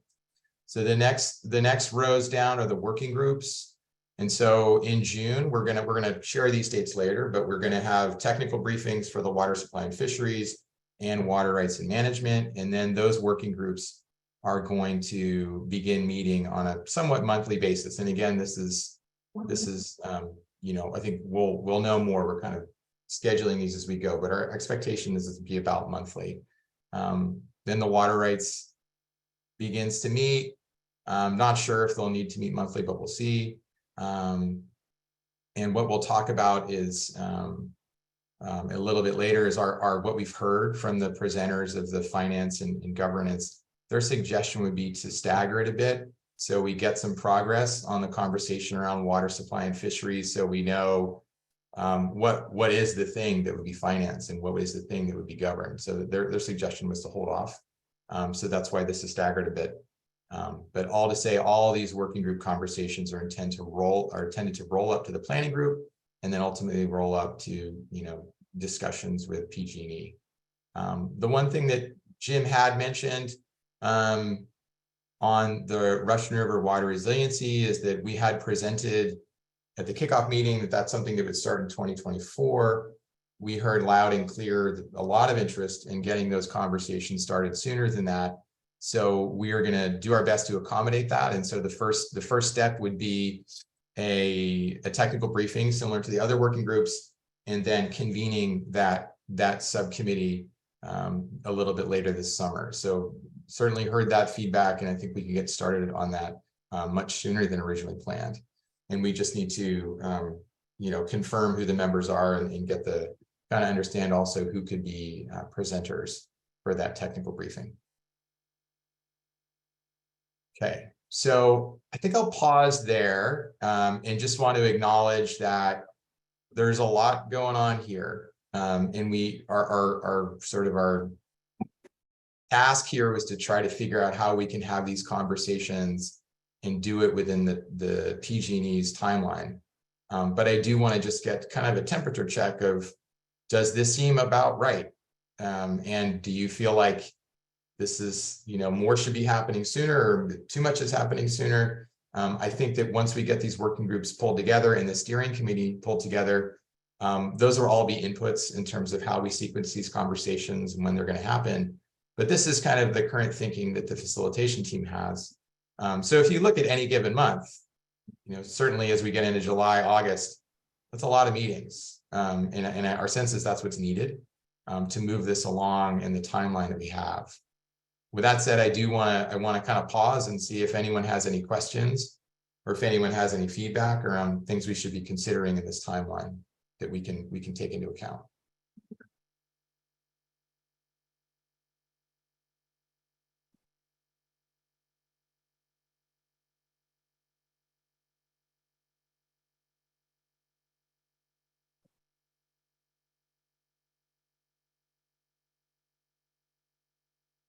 Okay. I'm not hearing anything, so I will assume that by not hearing anything, that's as folks are generally in agreement. It looks good. We are certainly happy to take any comments or tweaks as we go. But again, we're sort of gonna kind of doing this as we go. Okay, so one thing that we'd like to do, I think something that we've all named here is that there's a lot to do in a short period of time, and so we have to be really kind of thoughtful in our steps, and really we don't have time to sort of to lose time, as it were. So what we wanted to do is just spend a couple minutes here.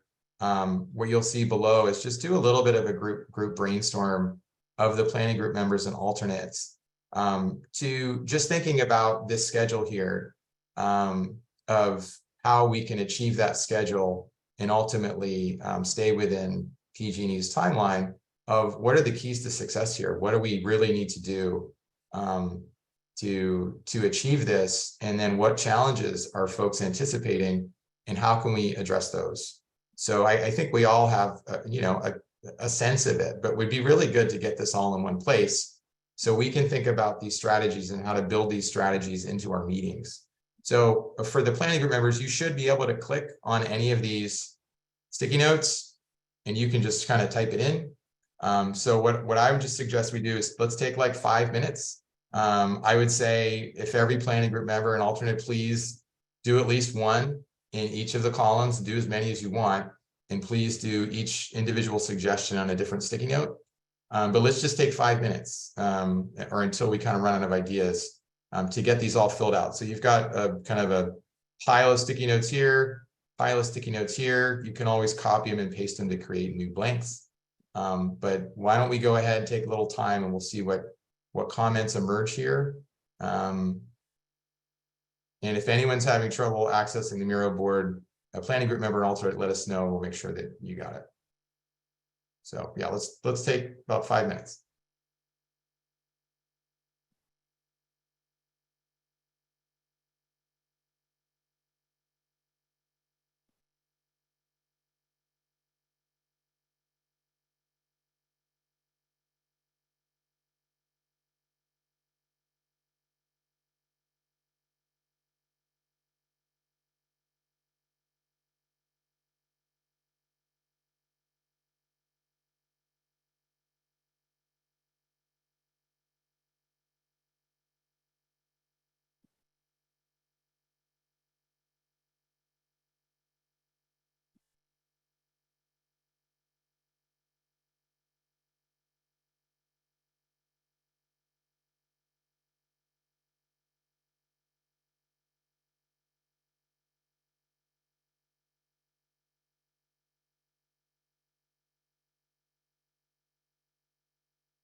Ben, could I ask a quick timing question? I know we're missing a few of our alternates today and a number of people are on the road. Is this board going to stay open for a couple days? Sure. Yeah, we can keep it open this week if that would be helpful. Yeah, I think it would. Thank you.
Okay, let's take maybe 2 more minutes and we'll just kind of go through these and see if anyone has any questions or follow-up thoughts.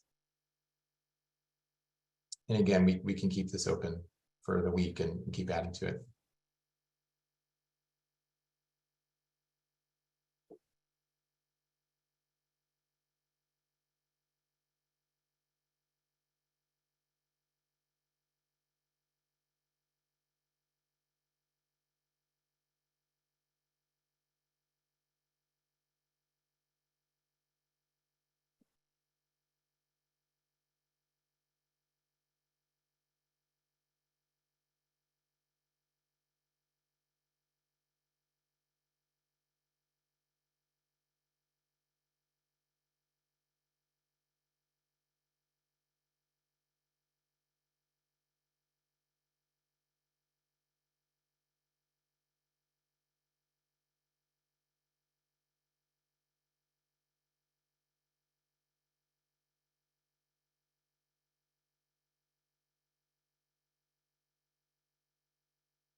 Okay, I'll just start. I've just been looking at these and thank you for sharing your comments here.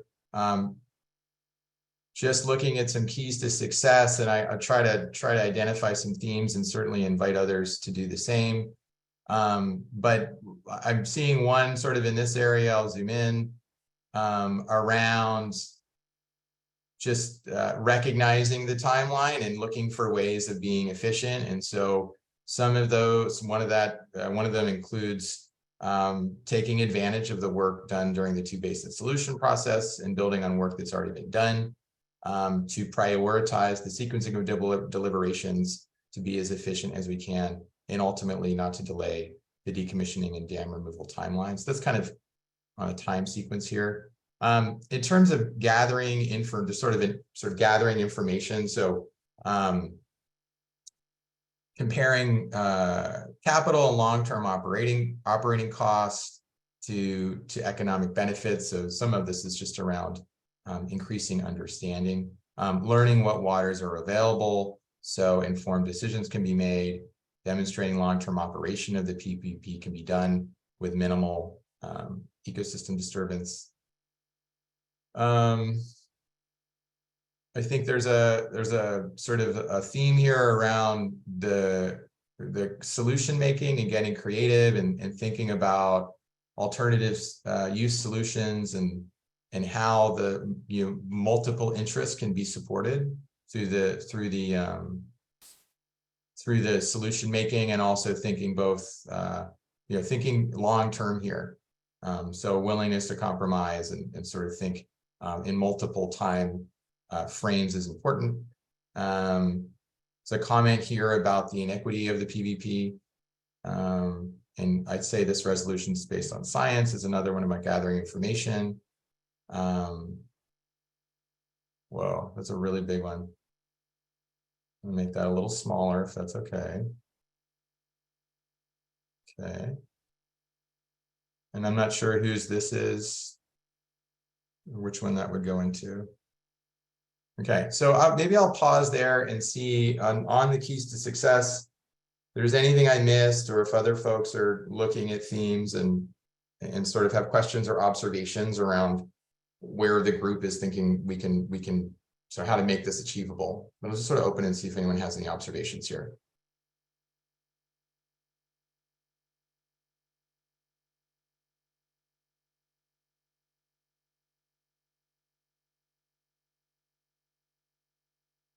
I do have a question for this sticky note here, the recognition of inequity. I'm wondering for the person who wrote that, if you can just help me understand how that recognition connects as a key to success to meeting the timeline that we talked about.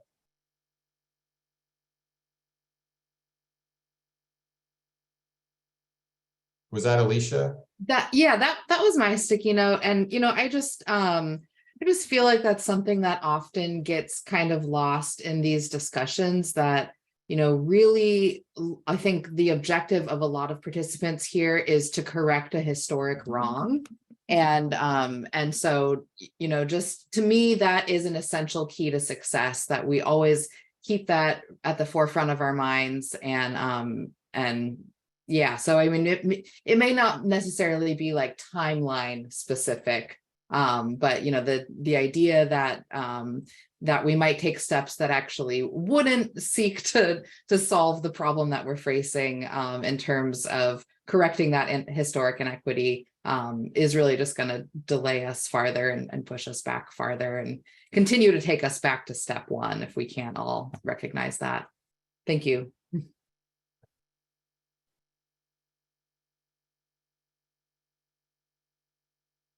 Okay, other comments? I didn't get the chance to sort these ones, but I'll just call out some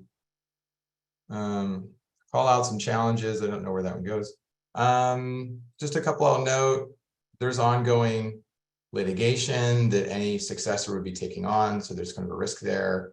A challenge of there being differing viewpoints, and sort of getting back at the common understanding and sharing information is a solution for that.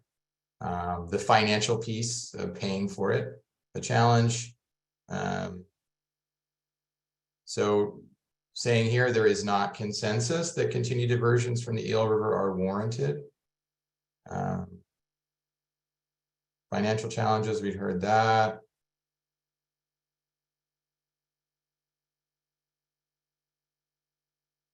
So to understand each group of perspectives may require logging of viewpoints. Okay, so this is just, I think, finding a way to sort of document the different interests as we move through the process. And so I think we are certainly planning on doing that. Needing a detailed business plan for how the operation diversion is operated. So I think that gets to the financing and also the governance, I would say. There's a question here around water rights, and that's certainly going to be something we're going to need to be thinking through.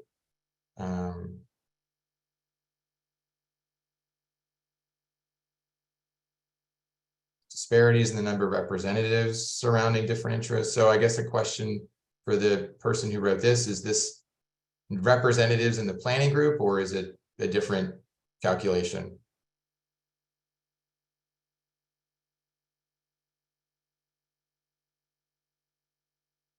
Whoever made that comment. Planning group, or the full representation.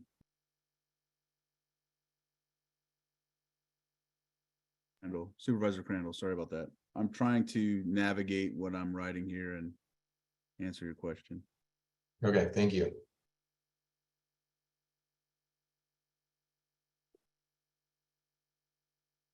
And there's a comment here about there needs to be a discussion of alternatives to dam removal. And I think just pointing out potential costs for doing that. So I think it sounds like that's sort of related to the financial, how to make it feasible. Okay. Any other, let's see.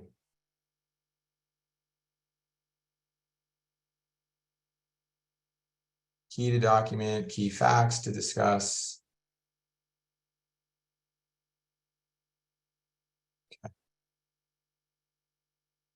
Okay, any other challenges that I'm missing here? I'm sorry if I'm missing anything. I'm just kind of doing this on the fly. Okay.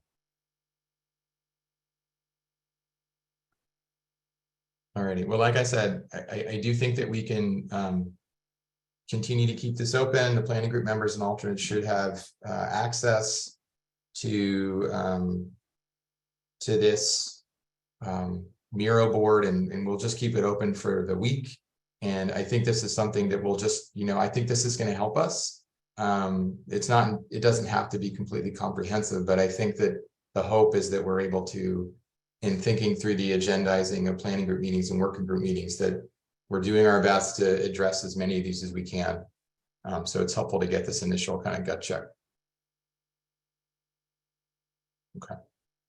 All righty. So let's go back to the PowerPoint if we can, and we'll talk a little bit about the preparation and timing of the upcoming technical briefings and the working group meetings.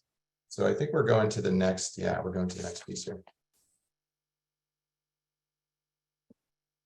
Okay. So here are the dates for the upcoming technical briefings. We've got the water supply and fisheries technical briefing coming up on Wednesday, the 21st. I think these dates are on the website, so you should be able to get them there. The technical briefings, as a reminder, are open to the public and planning group members and alternates. So anyone who's interested is going to be able to participate in those briefings and get that information, and the recordings of those briefings will also be posted on the website, so you can see them even if you're not available in real time. As I mentioned before, in just having some initial planning conversations with presenters for the governance and economics, finance, technical briefings, their suggestion was to wait until later in the summer, until a little bit more progress has been made to talk about water supply and the alternatives, just to give a little bit more context around these governance and finance conversations. So that's sort of what we built into the schedule here. And then for the resiliency subcommittee, to have a technical briefing to kick it off next month. So we're going to try to get that scheduled and get information out to people as soon as we can. I think the first order of business is to identify our presenters. Okay, any questions on that?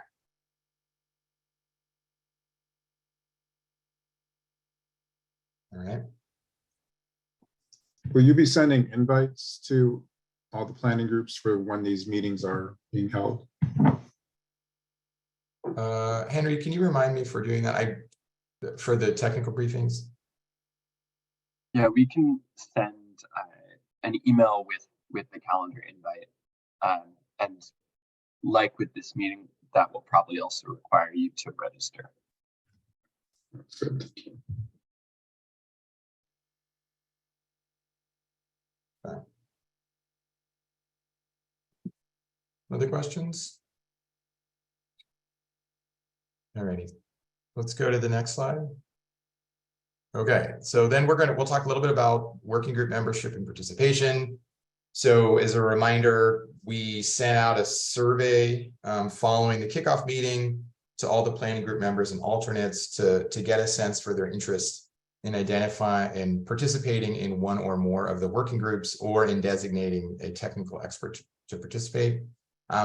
So what we have proposed is that these working groups be closed sessions. So that's planning group members and alternates, plus any nominees. And the purpose of that is to allow members and participants to feel comfortable just sort of getting creative in a closed session.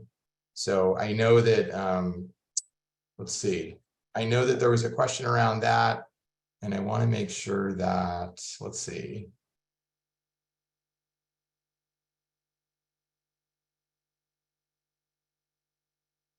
There was a question around that, and I want to make sure I have the planning group number right.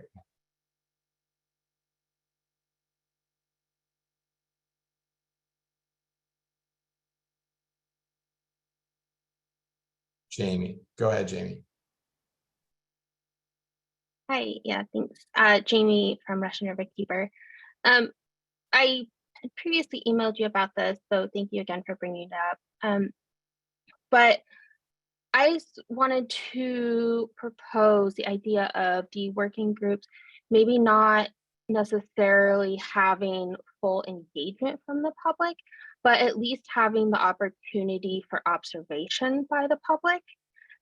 This whole process has been from the very beginning meant to be transparent And I know that sometimes it's easier for groups to talk with the idea that it's behind closed doors, but in actuality, these presentations are going to be coming back to the public meetings.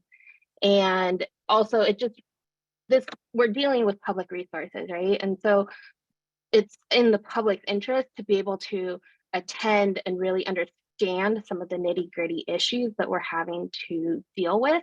Because one of the biggest issues around all of this is that a lot of our caucuses and generally the public just really don't understand all the nuances that are going into having to make various decisions, and like the importance of certain issues. So I would just really like to support the need to at least have that option available for those that are interested. Thanks, Jamie. Okay, want to see if folks have any thoughts on that or concerns?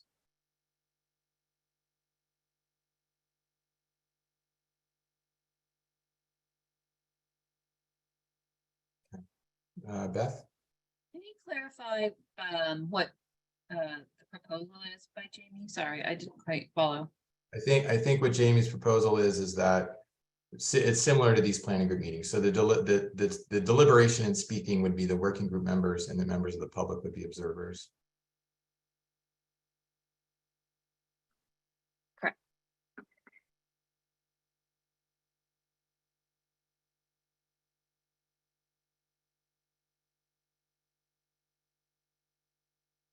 Okay. Are there concerns with opening them up to the public as observers?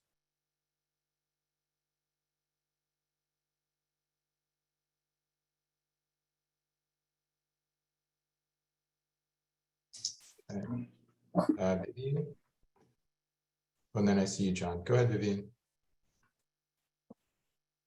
You know, at the ad hoc meetings, they were not public meetings, and there were lots of agency folks at the table. Actually, a few of them were public meetings, but they requested that we not record. And the agency people did not feel comfortable brainstorming without, checking back with their organizations. And so that would have really restricted them from participating fully. But then the public was like, well, how come can't see what's going on? Mm-hmm. And we don't really have the agency folks at the table here, so it's a different situation. And public transparency is usually a good thing. Thanks, Vivian. John, you want to go ahead? I mean, I'm not close to the idea. I just, having worked with this sort of steering committee planning group, that then has technical working groups under it. I would say the technical working groups tend to be just the members of the group, because it really facilitates having a robust technical conversation. But I guess I would defer to the group in terms of if we felt like the public participation outweighed that benefit. Beth? Yeah, Beth from Mendocino County Water Suppliers category. I love inclusion, but I also have worked in a lot of technical groups, and the way that the advisory team worked to put together the forum with Kearns and West was very much that the planning group would be representing the general public in the different categories. And I believe, and Ben, please clarify if necessary, that the intention of the working groups is that, we're really rolling up our sleeves and working on things to bring back to the planning group, which is open to the public as well as all of the representatives. And each caucus is encouraged to have folks on the working groups that are technical experts or interested in that. So I don't like being on the side of let's keep it private, because I do like transparency, but I think because it is going to come back to the planning group and we really just, like I said, we need to roll up our sleeves and get things done. Vivian's point about working with the various agencies. I think I'm okay with it as it is, and maybe we could revisit it later on. Okay. So just, I think just noting that there are trade-offs here, that transparency is really important, particularly as it relates to use of public resources, and that there's a certain freedom folks have from speaking in closed sessions to get creative. And so I don't know if we'll resolve this one today, and maybe we have to sit with this a little bit. And I think when we convene the steering committee, which will be pretty soon, I think that's something the steering committee can weigh in on and come up with a recommendation. But maybe Jamie, let's hear from you. Yeah, so I just have one question. So I see that all working groups will be open to all planning group members and alternates. But at least for the environmental NGOs in the Russian River, there's 2 of us. So that's a lot of meetings. And if we, for whatever reason, can't meet all of those, or yeah, if we, for whatever reason, like we can't attend a working group and one of us can't cover another one, will there be some way for us to get that information so we can report it back to our caucus?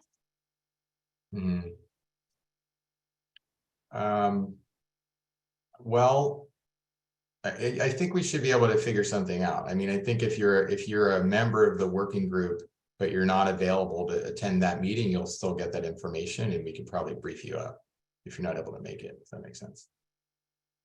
All right. Well, yes, that makes sense if we're like part of an individual working group. I'm wondering if, because like I'm on 2 working groups and Matt is on, I think, 2 or 3 as well. And then we do have our alternates when needed, and they are going to help facilitate. But if for whatever, I'm just asking, like for the working group meetings where like none of us can attend, like is there a way to still get that information?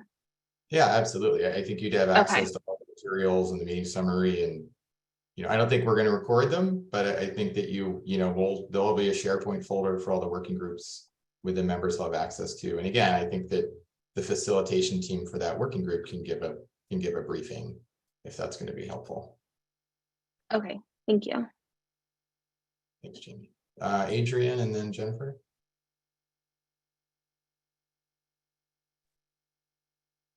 Hi, I just wanted to weigh in a little bit on the meetings and having them open.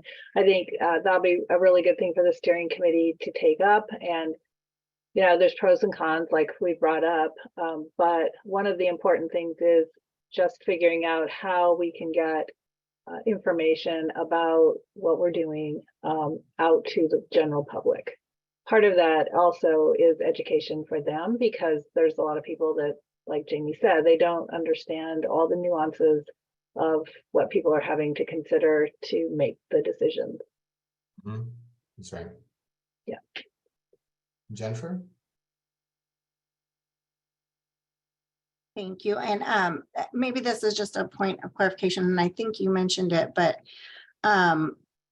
for the working groups, it is the intent that discussions and what's happened there is going to be coming back to the planning group and reported out, right? So that, so I guess maybe just for my own edification, kind of the way I understood is that with these working groups, we're asking these folks to really look and see if they can recommend a couple different alternatives on these various subjects, right? And bring those back to the planning group, and then that'll be full discussion. So it seems like there's a lot of ample opportunity for us to get information and also to share information, but we can have these technical folks really just kind of working things out in a room and then bringing it back for full transparency. Is that kind of what the thought process is? Yeah, I think the idea is that, Jennifer, is that there be probably like a standing, like once the working groups start, there'd be like a standing part of planning group meetings where it's like, what working groups have met since the last time we met? What did you talk about? And what does the planning group need to weigh in on with respect to what you all worked on? So, whether these working group meetings are public or not, we do want to shine light on what's being discussed, and what that collective group is bringing forward to the planning group. So that's the idea. Okay. That helps. Thank your you. question. That's helpful because I just wanted to better understand because as everyone mentioned, I could see pros and cons both ways, but I think as long as all the information is being shared, if we give folks the space they need to kind of deliberate different solutions and all of that is brought back to the planning group, I think that's a pretty open process. So thank you. Thanks, Jennifer. Alrighty, so what I will, just in being mindful of time, and I think, all points here are really important and valid. I'm going to suggest that we bring this up with the steering committee, and we'll talk about who's on the steering committee right after this, to recommend a way forward. And one thing of note is the Russian River Resiliency Subcommittee, a little different because I think the scope is beyond just the PPP here, and because of all the interest, I think we heard the kickoff meeting. The idea is to actually make that open to the public. So that would be one of the one group that would be open to the public. Okay, so one thing on the working groups is I will go through the rosters as we've received them in terms of interest. We are still looking for co-leads for each of these working groups. We'd love to have both basins represented if we can by those co-leads. So I would just say, please do follow up with the facilitation team if you're interested in being a co-lead for any of the working groups that you're participating in. Part of that co-lead role will be helping, sort of working with the facilitation team to develop the agendas and materials, pull together materials for those meetings, and then also reporting up to the planning group at our planning group meetings. So we can talk a little bit more of what that role looks like, but we do think it's important to have those folks identified. Let's go to the next. Okay, so I'm gonna, again, these rosters are part of the slide deck. The planning group members and alternates, you'll get this presentation and everyone will be able to get it on the website. So we're not gonna go through it in too much detail here, but I just want to kind of scroll through this.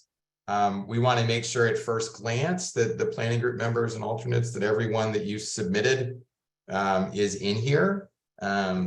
So this is we'll just go through each of these, but water supply and fisheries. So that's their first. There's a couple of these for water supply and fisheries. So we certainly got a lot of interest from folks for water supply and fisheries. So that's that one. So maybe I'll just pause and see if from folks who are participating, did we miss anybody?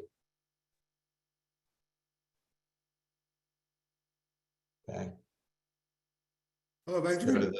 Go ahead, Mike. Yeah, I wasn't sure if I could see me. Park Steiner was recommended by Greg, but he's not made comment by him. So there's a recommendation Greg misunderstood, so we didn't mean to put him on the list. So at this time, I would remove Park Steiner for Powder Valley Tribe, and we may have him join us later on for technical assistance. Okay, but so Greg is on. No, and Greg is on. So we're keeping Greg on and taking Park off. Yes, keep Greg on, but take Park off. All right, sounds good. No problem. Thanks for that. Okay. All right, let's go to the next group.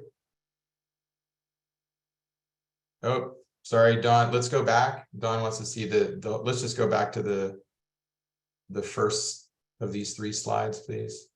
Okay, just give it a second or two. Next one, please.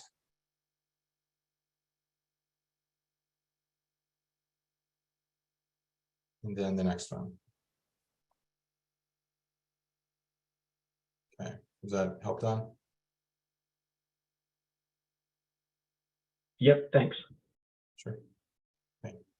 Let's go to the next slide, please.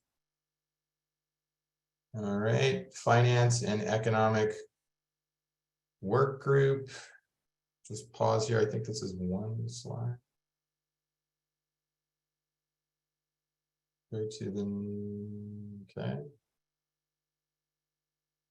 Glenn, go ahead. Yeah, I just put it in the chat. Please put me on that list and please put me on the governance list for PCFFA IFR. Thanks, Glenn.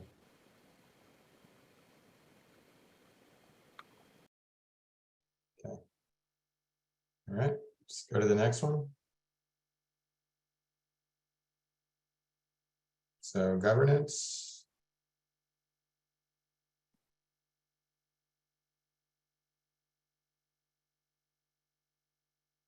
Okay, I think there's one more slide for this. Nope, go back, sorry. That's it.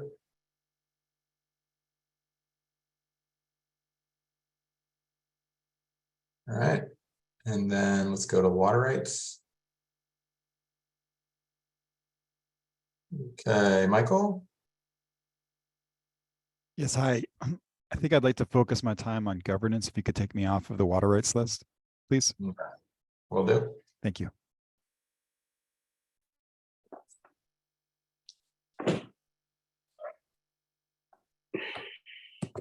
Pam? Yes, I would like to make sure that I'm on the water rights. Okay. Thank you. You're welcome. John, I'm seeing in the chat. I just want to make sure we get all this. John Mack would like to be on fisheries and finance groups. Yes, that's correct. Okay. And someone had their hand up and it went down.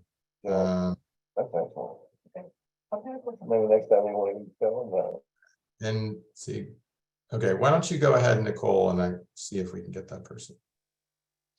Okay, I would like to be added to the water rights working group. Okay.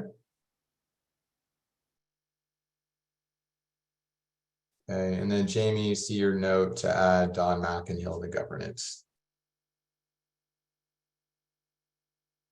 And Glenn would be like Glenn McCourty on water rights.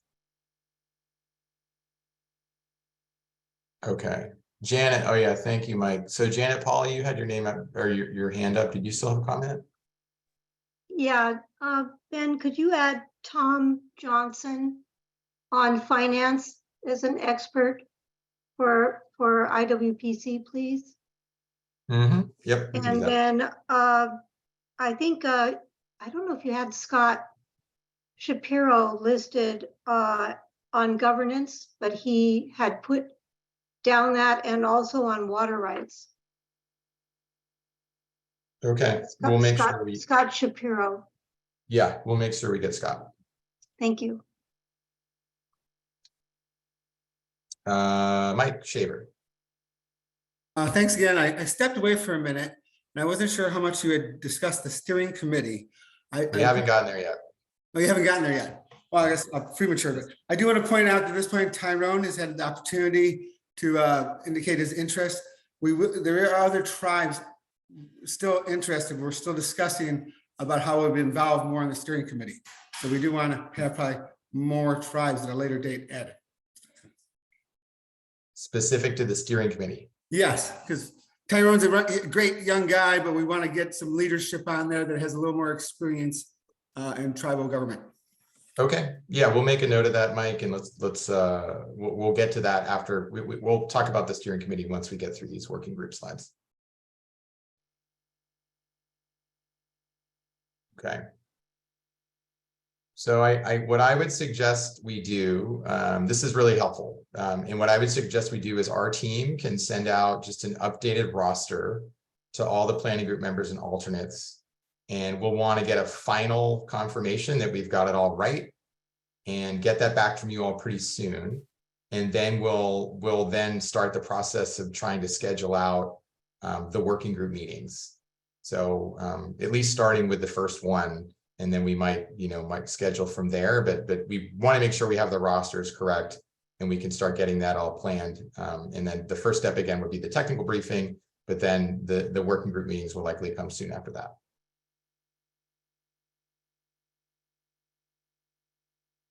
Okay. So Terry, I'm seeing a question from you of how the caucus leaders are chosen. I would say, and I'd invite others to speak up, I think it's right, it's that kind of self-organization. The facilitation team hasn't really had a role in that, but I don't know if anyone else would like to weigh in on that, of how you've identified that.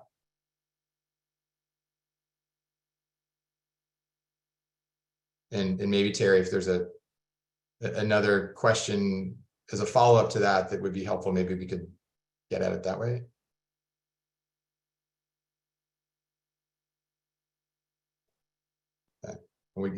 Terry, let us know if you can hear us.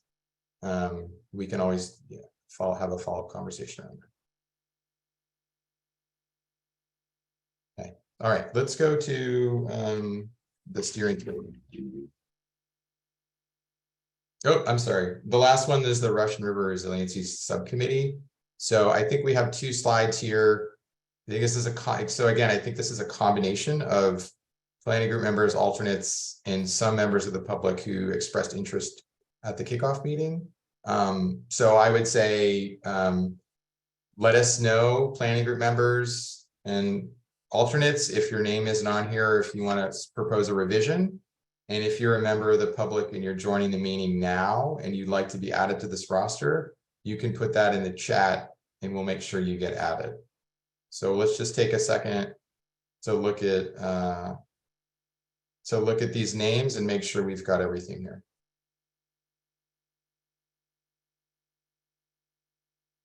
Is anybody missing, or does anyone need to be removed?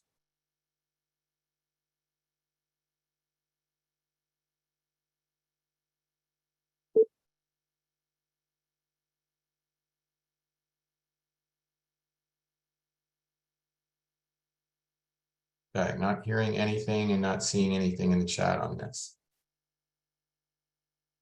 Okay. Okay, Luis, I see your note on Robinson Rancheria, so we'll get you added there.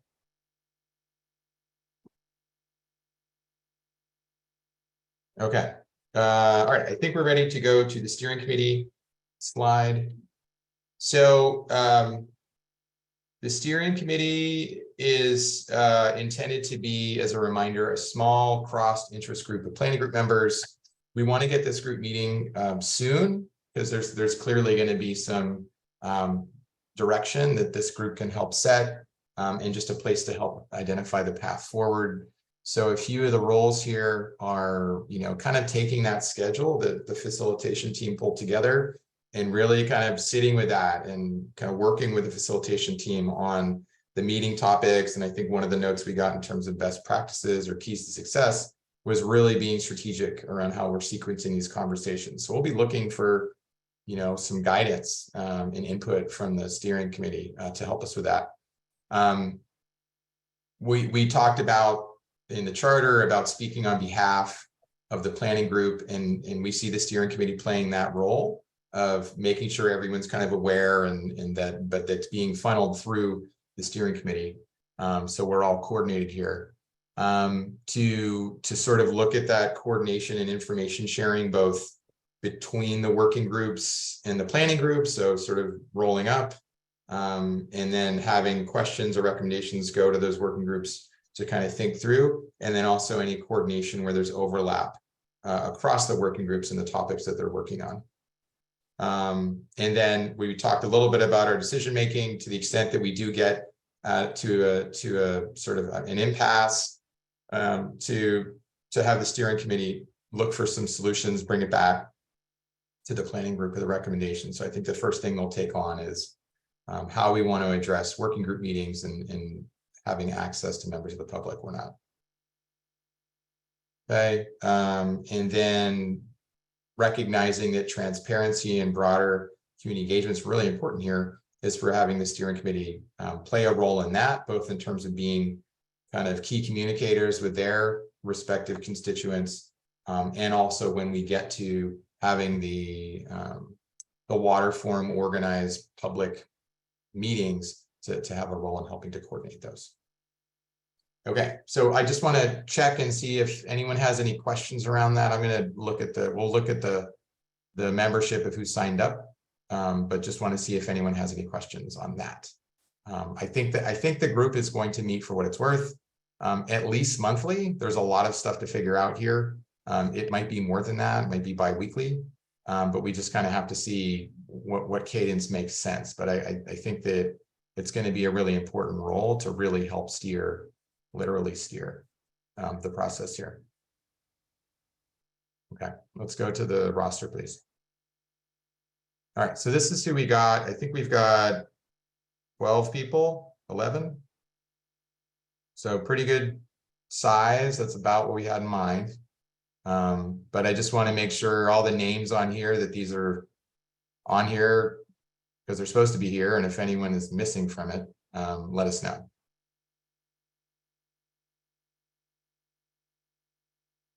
Okay. Jamie.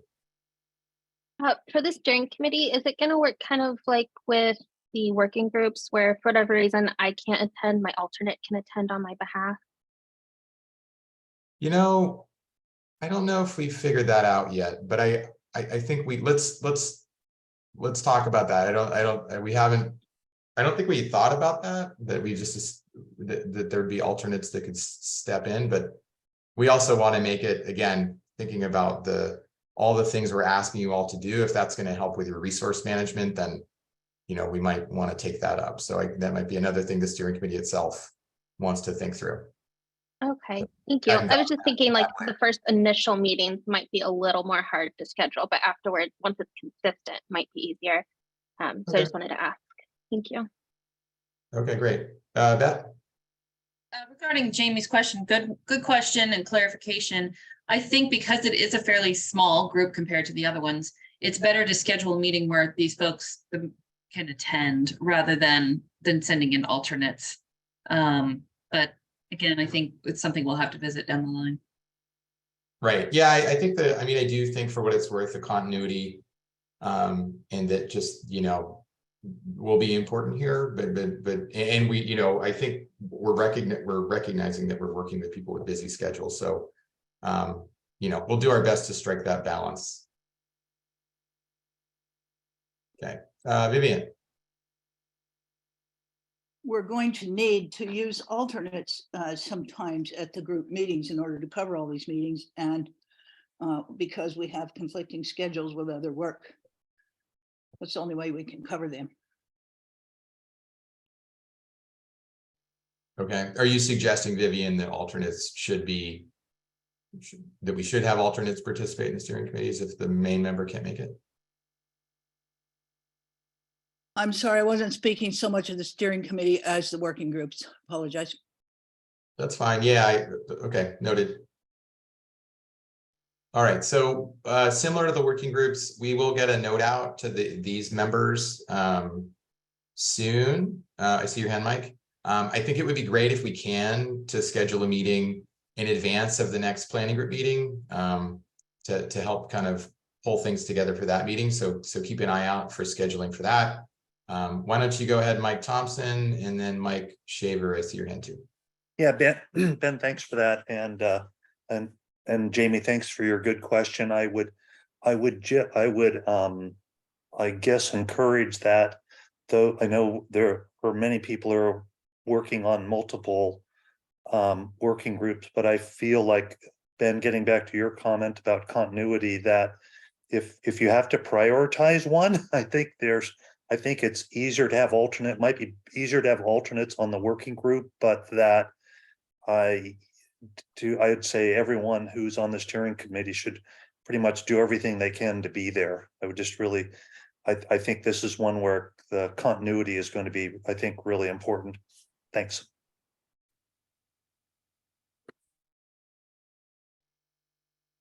Okay, Mike, go ahead. I guess I would request to have myself placed on the steering committee. I know Tyrone, I hate to share more than I need, but I know he's in between positions. He's changing job positions and he may not be available due to that all the time. And this is too important of a committee not to have tribal involvement. So I'd like to put myself on it for now. And if we have a more appropriate tribal leader that steps forward, that I may relinquish that to them, but I like to be added to the list at this time. Okay, thanks, Mike. We'll get you added.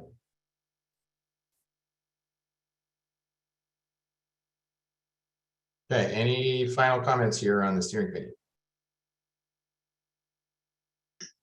You can add me to the steering committee. I mean, I could try. This is Nicole. Okay, Again, this is more of like planning and outreach kind of.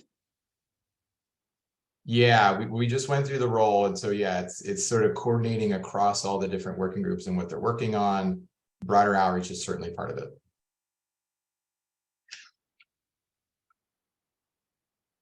Okay. All right, so we're a little bit behind schedule, so I do want to move us along. I believe that we're now going to go to public comment. Is that right? Okay, I see your hand, David. Thank you. So let's go to the next slide, please. So yeah, thank you for modeling, David. We're just going to ask folks, members of the public, who'd like to provide public comment to raise their hand. We'll ask you to keep it within about 90 seconds if you can. And to the extent possible, keeping it focused on the content of the meeting. But yeah, we're not going to, and just to clarify that we're not, if you have questions, we're not going to be responding to those. We really just want to get your input. So I'd say let's get your hands, and then we'll just go through the queue as we get them. But David, let's start with you. Go ahead. If you want to go on camera, that would be great. If not, that's also okay. But go ahead. Let's see if I can. Hi, how you doing? So I'm Dave Tabor. I'm with Palomino Lakes Mutual Water Company. We serve about 300 customers and property owners on the Russian River Basin.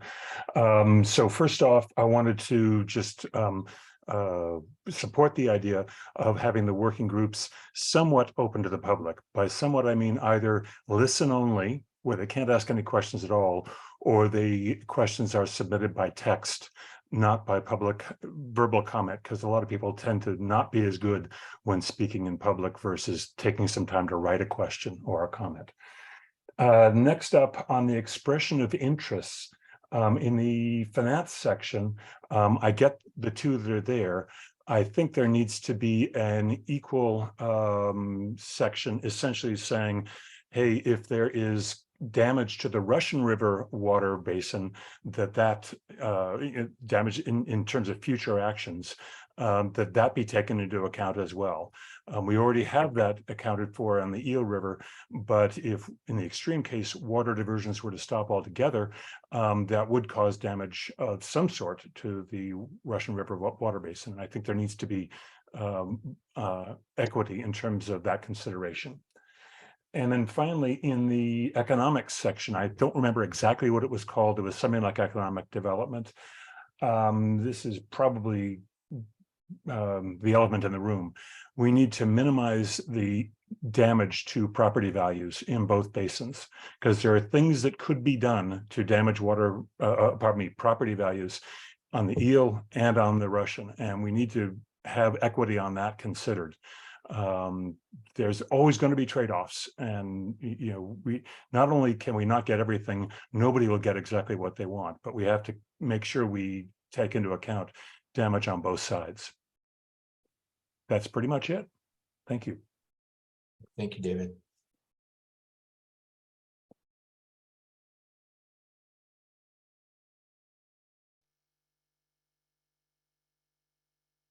Okay, are there any other members of the public who would like to provide a comment?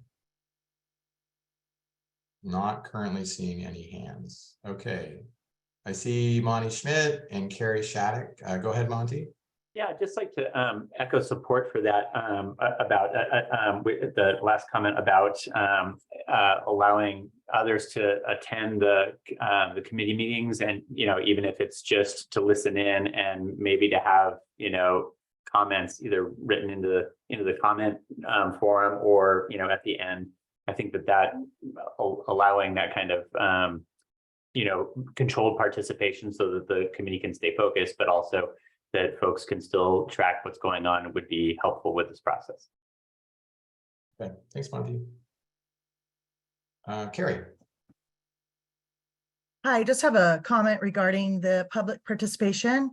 As a candidate for First District Supervisor in Mendocino County, the district in which the Potter Valley Project resides, participation in these meetings keeps me informed and up to date on the status of this project. So please keep this in your participation discussions. Thank you. Thank you, Carrie.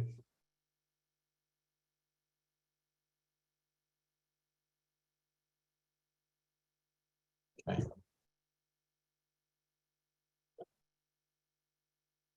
Anybody else? Any other additional comments?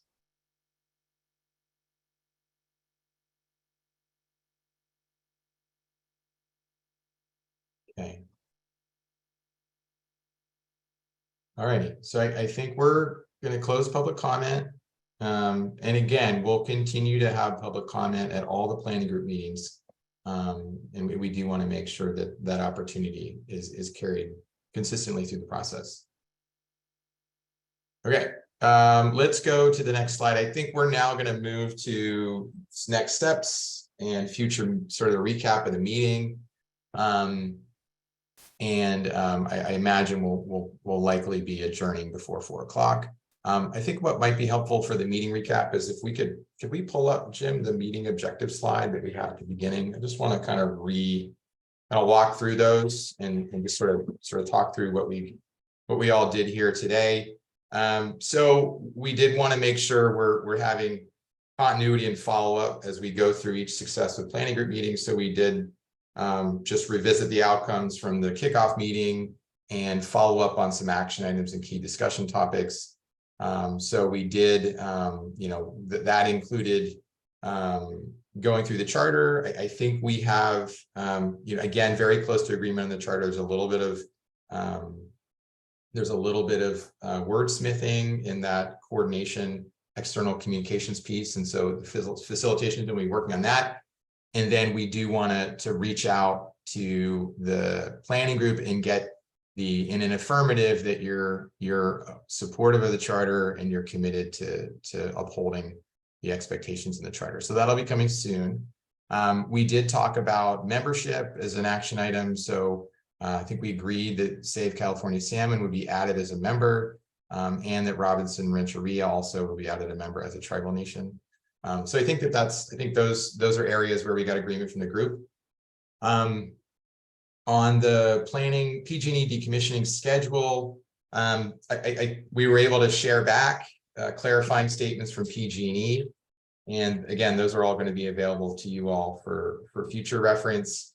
We looked at the schedule of PG&E, the PG&E schedule, and how it relates to the cadence and focus of the planning group. I would say for today, there wasn't a lot of suggested tweaking to that schedule of kind of the cadence of the planning group. But again, that's going to be taken up by the steering committee and the working groups themselves around sort of the frequency and how that information is all going to flow between all those boxes. So I think more to come on that, but I think for now, we've at least have a draft concept for how that's going to work. Let's see, I think we got some helpful input around the keys to success and some of the challenges, and we'll just, again, that Miro board is going to be open for the rest of the week, and we'll just be looking for opportunities to fold in those keys to success and be mindful of those challenges as we're kind of working our way through the process. We, on the technical briefings, just gave an update in terms of what the schedule is looking like, what the working group sort of general cadence is going to look like, and then also the participation. And so again, a reminder to you all, we're going to send out the membership rosters, and we want to make sure we get confirmation that we have a complete roster, and then the facilitation team is going to begin sending out scheduling emails to start getting those working group meetings on people's schedule, and the same for the steering committee. And then finally, we did get had a public comment period and got comments from a couple people. So thank you for those comments. And then I just want to see if am I missing anything, Henry or Jim?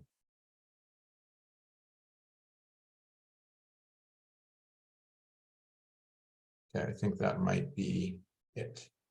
Okay, and for the planning group members, is there anything that you feel like in terms of the outcomes for today that you want to highlight or identify as a key action item or next step for us to follow up on? I want to make sure that we're tracking all this. Okay, so and as a reminder, you all will get a planning group meeting summary, and that'll have all that documentation for you to reference, and we'll get that out. So in the planning group, the summary from the previous meeting, I would say send us any comments if you have them by, I'd say today, I'd say by tomorrow. Otherwise, we'll just incorporate the comments we've gotten, and that summary from the kickoff meeting will go on the website so everyone has access to it. Okay. All righty. So that's our recap. Let's go back to that slide you were on, Jim, please.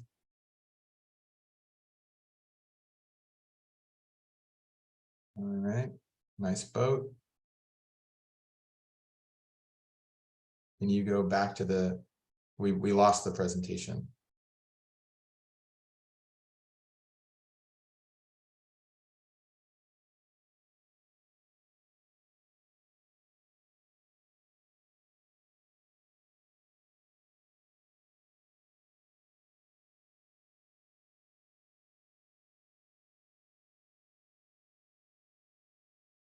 Okay.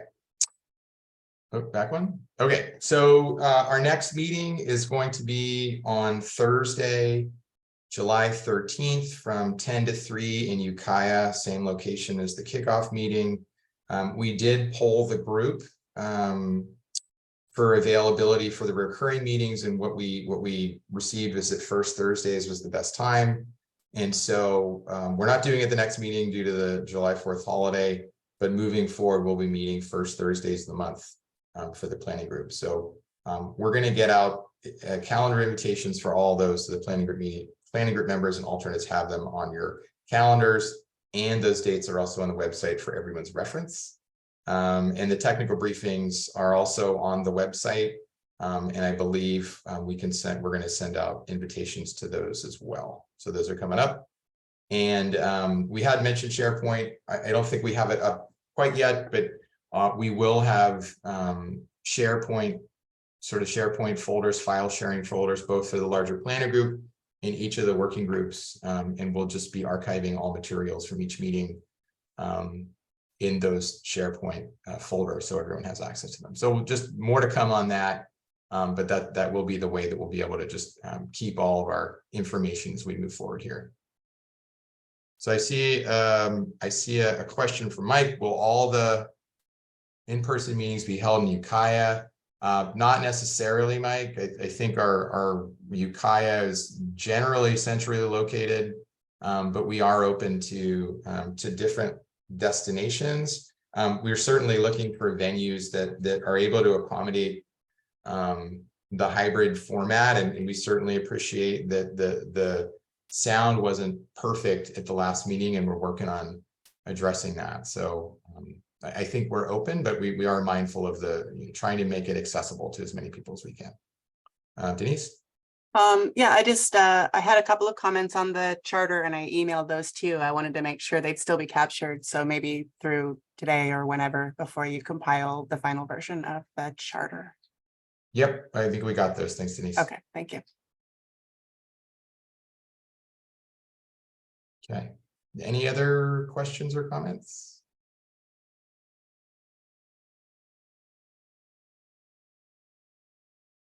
Okay. Well, I think that's it. That's what we've got for the agenda for today. Just want to thank everyone for your participation and look forward to being in person with you all again in a few weeks here. But again, thank you for your work and your attention to this, and just looking forward to future conversations here. So thanks, everyone. Thank you.